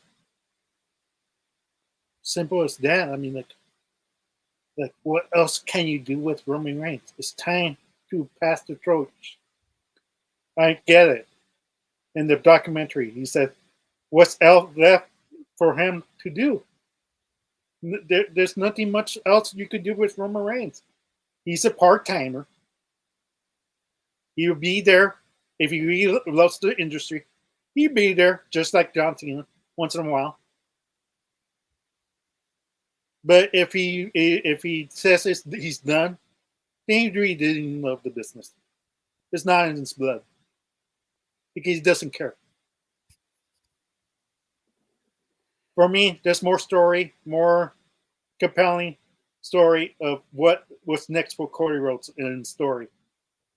I get the Madison Square Garden picture, but let's face reality. Why would Rock be like, oh yeah, sure, Rock, oh sure, Cody, be in the Money in the Bank and face Roman Reigns again? Why? So he could lose again for the third time? It doesn't make sense. I know it's what the Seth business, Drew McIntyre, like we've seen this 3 times for 4 times and he lost 4 times. Eventually they need to have the person to win. We need the happy ending that we didn't get at WrestleMania 39. And right now, I was saying this. Remember last year when I said, who will buy the 1,000 Days shirt? Not even Virtue for No DQ has that shirt. So that question, nobody has bought that shirt. And, and people said, I got to buy the shirt. Where's your shirts? Nobody bought it. We're here to believe we acknowledge Roman Reigns. And we do. He deserves the credit. Because most of the matches, besides the interference, there were matches he won cleanly. And we have to acknowledge that. He was compelling. The story's done. The Bloodline story has passed by. Because then we gotta have to say another year of the Bloodline. Another year of the Bloodline. Because there's so many members of the Gnarly family, and then we're never gonna finish it. He might have beat Bruno's record, and that's not God, going. no. Yeah, exactly. Oh God, no, exactly. So it's time. It's time. Thank you, Roman Reigns, for being a great champion. I know you did your job. That's all he did was do his job when was being told for him to do. If he loves the industry, me as a WWE fan, I'm done with the storyline. It's past the John Cena hate of the decade of John Cena wins, laugh out loud, Cena wins, and I'm at that point, this close to stop seeing WWE on a weekly basis because of that. I'm done. It's past. It's time for Cody to win. If not, Cody might as well stay of AEW. Damn. What? Yeah, exactly. And he will have more of a shot right now as the AEW champion than he has as WWE. Okay. Well, I think that's fair. Before we let Arlene close this conversation out and give her finish of the story, Chris, I know you got work in the morning. I saw your message. So, again, I'll plug you because I know tomorrow we'll be on Ring of Honor. So, on behalf of everybody here in the Super community, thank you for giving us your story, and we appreciate you always. Please follow the social media, folks, and I'll see you tomorrow for Ring of Honor. Get some sleep, my friend. Thank you for tuning. Thank you for being part of the conversation. And you guys have a good night and Bye, Chris. happy WrestleMania weekend. Night. Take care, brother. And then there were 3. All right. Well, I don't need to be up here. Okay. Well, like I said, Kevin is a Gemini Multiverse of Media. Sometimes they agree, sometimes they disagree, but I think it's pretty evident from Arlene's passion as she closes this thing out that we all want Cody Rhodes, at least who's on screen, to finish the story. I already gave my diatribe yesterday, and again, I always say the same thing. It's not about me. It's about wrestling. It's also about friends in wrestling. So, my friends, finish your story. Emmanuel did his. Arlene, you finish it out before we bring this entire Simply Predicting WrestleMania conversation to an end. Finish your story. How do we finish things with Cody Rhodes and Roman Reigns? Oh, if you thought I was passionate about night 1, I'm gonna be passionate and night 2, and I was breathing when I was hearing Chris's thingy. I was like, Tranquilo, mi tranquilo, amada. tranquilo. Continue. But I feel Uh-oh. that Chris Tranquilo, Arlene. You focus. You focus. You stop that, JJ. All I'm hearing is about Roman's documentary about if he loses, that's it. Right. And when I heard that, I'm like, what a freaking crybaby. You lose the freaking title and you're just like, oh, I quit because I lost my title. I mean nothing without my title. I'm not the tribal chief without my You're calling the quoted crybabies? Roman's crying about if he's not champion, then he's out of the business. What type of crap is that? Explain to me, Roman fans, how you can justify your champion who's been 1,000. I don't even gonna say the number. You already know how many days he's been champion. And just because he loses the title, he's gonna be like, I'm done with the business because I can't beat Roman without a title. Oh boy. That's basically what he's saying. He's nothing without the title. And maybe he is nothing without the title. And that's what scares him the most. Because he's nothing without it. Otherwise, why would he make that remark in the documentary?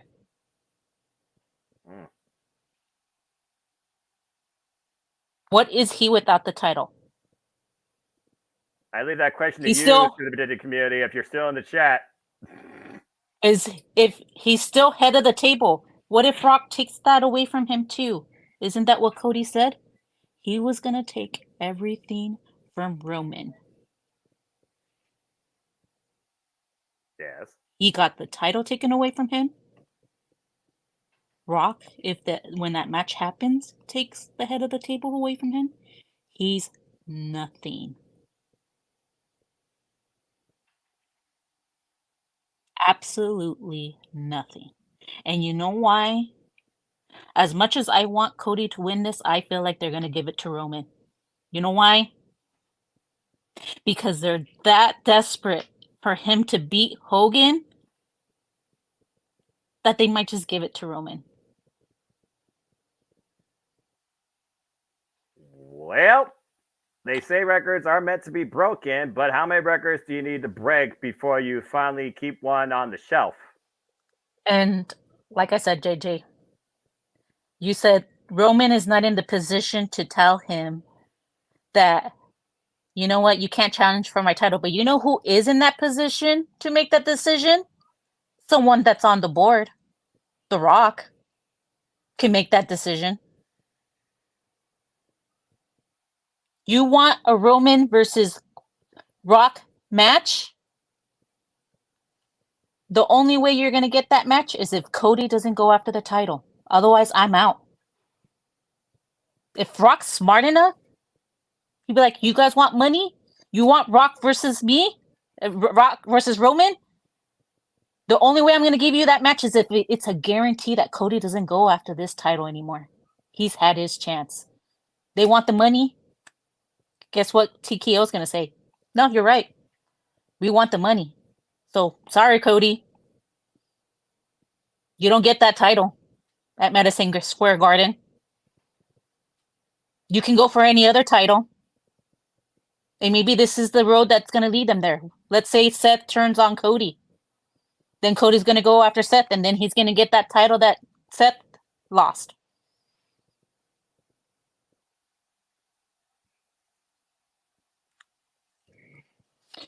And that's all I fair. have to say. Continue. Hey, Triple H is just Another person. I don't know if I would say that. I mean, Triple H is literally head of all creative, and I think even Exactly. Creation. Creative. Yeah, creative. That's it. He has no say what TKO gets to decide on the matches and stuff. And it's one person. Triple H is just one person. Who else is on this board? Besides Nick Khan. Everybody else is part of UFC. They go where the money is at. If you tell them, I'm going to take away the match that's going to bring in money, if you let Cody get into that money in the back, guess what?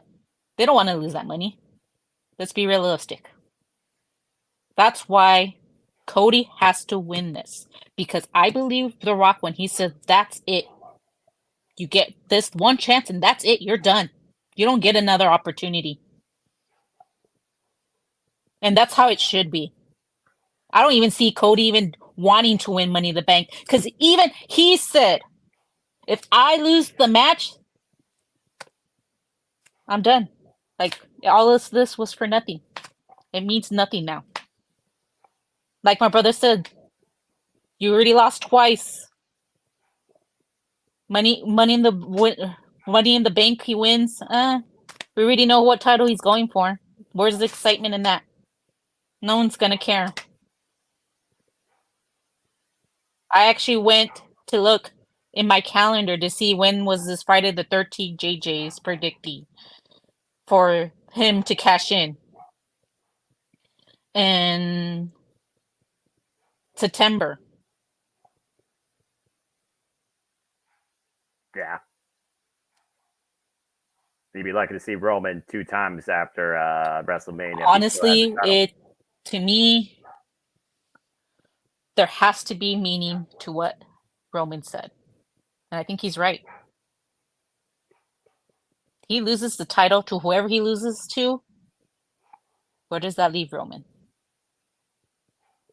Because I predict that The Rock is going to win over Roman and then he has nothing. And then where does that leave him?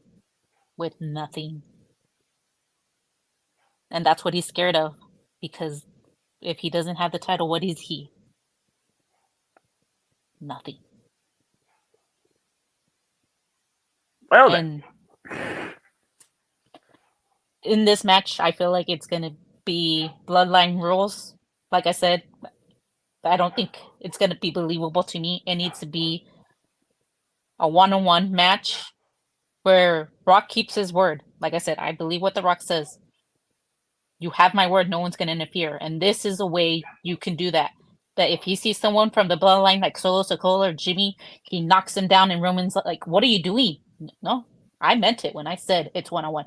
You might not keep your word, but I keep mine. Let's see what you're made of. I want people to think about that. Once Roman loses, what is Roman without a title? And think about that. Well then. I thought I was freaking disacknowledging him. Damn. To JJ's point, fragments and Emmanuel, the board, as far as it goes, is straight business. They handle, as far as venues, marketing, stocks go, creative, and matchmaking is handled by creative. If they had full control over that, then you probably would have had Rock and Roman versus Roman and Cody too. I think there's a reason why they turned that so quickly in the press conference, because I'm pretty sure JJ was the one that said they played damage control with the whole Cody says there's somebody that knows you far more than me. Here comes The Rock back to WWE. And I know there was some bad publicity during that time as well for redacted. But we're finally over that hump. Triple H said about to take things to a whole nother level. The gravitas about putting the world on notice. Well, Arlene just put the whole world on notice of how she feels about everything. And what really is Tribal Chief's value when he is not the most relevant character on the island of relevancy without the crown jewel of the family. I said since day one, though, it's not Roman that's been champion, it's the fan that's been champion. But again, I already told my story. You both told your story. So before we conclude, and I still see JJ acknowledging his Tribal Chief, Emmanuel, what do you want to say before we finally end this little soiree? Let already finish, and then I'll go. Oh, you weren't finished? She was ready to her hand. So. Oh, I didn't know. I'm Oh. sorry. I was reading something. No, it's okay. I still believe, and then a lot of people are going to be like, "You're crazy." I think this was all planned. I don't think there was no swerve. I think this was all planned out. Ah. I don't think it was like, oh, shoot, we need to think of something fast because Cody fans are mad. I don't know if a lot of people saw on Twitter that when Cody said it's not going to be me, and then Rock came out, a couple of days later at a live event, Sami Zayn said to Cody, "I know you've been off Twitter." When's the last time they told Cody to get off Twitter? WrestleMania 39. Oh. I would know that. I'm not part of social media. I don't deal with that world. But okay. So I think it was planned. Why would Cody be off social media not knowing what was going on, the We Want Cody movement going on? I think this was all planned. I don't think this was like a one swerve, whoosh, and this is how we got here. I think this was all planned, and we all bought it. Hook, line, and sinker. Exactly. Triple H has been learning from Vince McMahon. And what has Vince McMahon said? Don't you always go with what the fans want. You can't always give them what they want. That's true. Triple H has been under his wing. So I don't think this just one movement would have caused him to be like, oh, you know what? Let's turn this around and let's give them what they want. No. I think this was all planned and we all bought it. We're all against each other like Cody crybabies.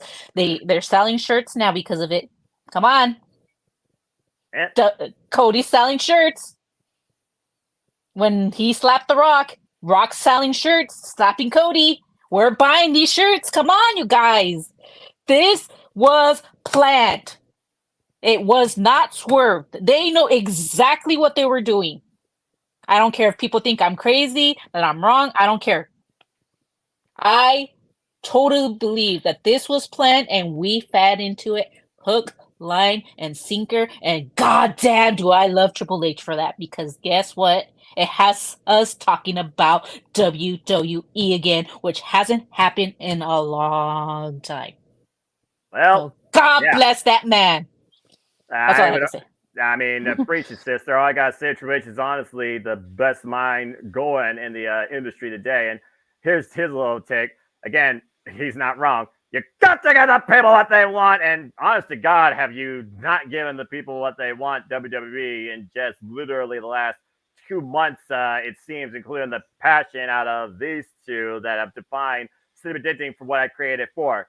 It's not about me. While it's fun to participate, I really enjoy more so to moderate, to let the family, the panel, the cinema editing community dictate the conversation, bring their own intuition to the forefront. And I really appreciate everybody that always does that here. And Arlene, you arguably have done that more than anybody in cinema predicting history, just with this match alone, and telling your own tale of finishing the story in what is the Tribal Chief without his gold. So, damn, without that being said, Emmanuel, unless you have anything else, I think that's a perfect conclusion. Go ahead. 3 notes. We watched the scrimmage of Las Vegas because Rock said that presented the family tree, and he was kept talking about the family lineage. And what's in the tagline on Cody Rhodes' Kingdom? There's one, more than one warrior family.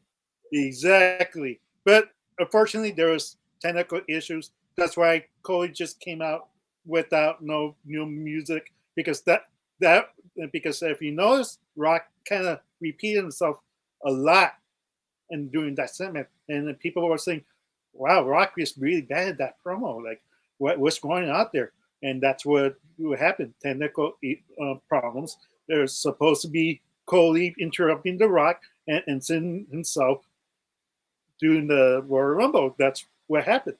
Right. Simple as that.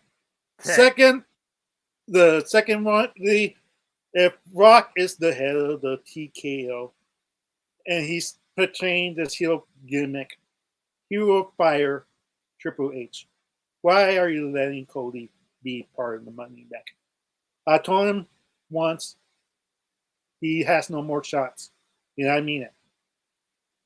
Take him out. Triple H doesn't listen. You're fired. You're gone. Like, why would Rock allow Cody have another shot? There's no reason for it.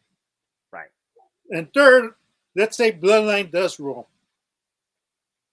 Are you telling me Cody gets up again and fails? Again? Either he's the biggest dummy of them all. It's talking about Seth betraying Cody Rhodes. Are you freaking kidding me? He'd be the dumbest person alive if we had to believe like that there's people betraying Cody Rhodes at this point. Even Seth is fed up with Roman Reigns' reign because he knows, like, you know what? I gotta make this title relevant and more meaningful than Roman Reigns, and he has. He has. He's proven it. Day in and day out. Defended the title. Other champion. Yeah. So it's one of those things. If you're telling me, then what makes me believe that anybody will have a chance, even without? Why would Roman Reigns lose the title anytime soon if he gets getting help and help and help? Even without, why would I believe? Not even Simon Miller's up and downs could convince you otherwise, Emmanuel. Yeah, exactly. Even if Money in Bank does happen, well, what stops Solo Sikoa helping him out? What stops Jimmy Uso helping him out? He'd be the biggest idiot alive if he goes for Roman Reigns' title again. The most stupidest person. That's right. It has to happen. It's not because we're crybabies. It's time to move on past the title reign. Because at this point, I'd rather see a John Cena reign than a Roman Reigns continue this title reign. And I'm a John Cena hater. Is that? Yeah. It's that point. I'm at that point that I'm done. I'm over it. And hopefully, that's the bottom line. yeah. So let us have that moment. Let Rocky win the second match. Finally, he has conquered it all and giving the title to his mom. You could see the fireworks, the blood and sweat that he endured. He will give Seth Rollins the match that he deserves for that title. And maybe, because that's what's going to happen. Like, you know what? You had my word. You gave me my back. Now I'll give you a shot for that title. And that, what the title, the stakes is a little bit more higher than before. Because now you're wondering, can Seth really beat Cody now? That's a good point also, because he never beat Cody Rhodes. But again, is that a story yet to be foretold? Incredible passion and storytelling and illustrating and predicting, my friends, as we finally have come to our WrestleMania predictions. And thank you all for tuning in. Some quick comments real quick for everybody that already have put in predictions in the form. None. Cody really needs to finish the story once for all. We are all tired of seeing the Tribal Chief, for fuck's sake. I'll rate it 9.5 out of 10. Finish your story, Cody. Great card. Do the Hardys or mostly Machine Guns show up, though? Roman for the win. Sorry, Cody Crybabies. Cody will finish the story. Can't wait. I acknowledge my Tribal Chief. They got time, baby. Can't wait. Bloodline Rules, Night 2, baby, and a bunch of other stuff. Either way, I would argue to say that this is the most invested we have been in at least a decade when it comes to WrestleMania. And I cannot wait to see what happens as we celebrate 40 years of legacy and forge brand new history. And until then, we still have just 3 days away to finish the story. So thank you all once again for tuning in. Please let us know your thoughts, comments below. Get your predictions in. You'll find a link to the former course on my social medias and in the comments down below, and also on No DQ's prediction videos both days, very shortly in a mere few minutes too. Before I bid y'all find that do, Arlene and Emmanuel, absolute pleasure having you here again. Chairman of the WRESTLEMANIA. I hope you enjoyed having the chance on telling your end to the story, and we'll see if it comes to fruition. Arlene, is there anything you want to plug up about, and where can people connect with you? No. I'm excited. I'm just curious what's Extremely gonna end up passionate. happening. Yeah. If you haven't noticed, I'm very passionate. I love it. And I hope that, you know, people realize that if Roman loses, I want to see who's crying about Roman losing, because then you're gonna have your Roman crybabies. Just saying, people have to think about that too, because everybody's like that confident that Roman's gonna retain. That what happens when, like, it goes back to what I said with what happens when Roman doesn't have a title. What is he? And come back with an answer for that to those who are Roman fans. What is Roman without a title? I can't wait to see that become an open mic night conversation if that comes to fruition. I acknowledge your alternate reality of existence, and I actually do hope it happens. Because Emmanuel, yeah, Emmanuel, always a pleasure. Again, you two are a blessing and a wonderful couple of friends and fans. Anything you want to plug about, where can people find you? Yeah, Facebook, basically Emmanuel Dominguez, Arlene is in my siblings, so you can find her there too. Instagram, EDM 7324. It's an easy follow. But here's a thought. Finally, to have Torian's thoughts. If you're crying because Roman Reigns lost his title, who's the crybaby now? Just glad that happened. Enjoy the reign that was, because that's how life goes. It moves on. Like it's time to move on. Simple as that. And in life, there's disappointments and there's incredible accomplishments. You have the highest of highs and the lows of lows, but no matter what, you still gotta find a reason to just keep on going, keep on going, keep on going, keep moving forward. Shout out to Meet the Robinsons. And again, folks, thank you for tuning in. We'll be back here tomorrow. Me and who knows, dealing with city predicting for the Ring of Honor Supercard of Honor show, and then we'll go into a watch along with the W Hall of Fame as my simple agenda continues. Thank you all for continuing to tune in. I appreciate all of you across different Multiverse media. Please like, subscribe, comment, tell a friend.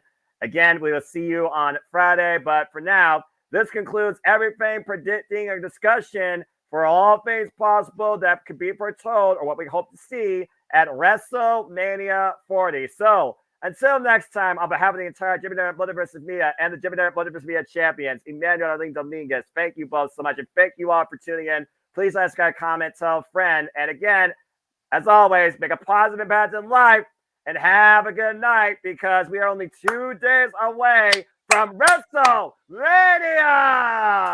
Yeah. Woo woo. Carmelo. Already. I'm sick and tired of this 3 years of tyranny. Damn it. Anyway, see you all for Ring of Honor Super Predicting. Thank you, my friends. It's been a pleasure. Good night, everybody. Enjoy your night. Night. Let's go, Cody. Damn right.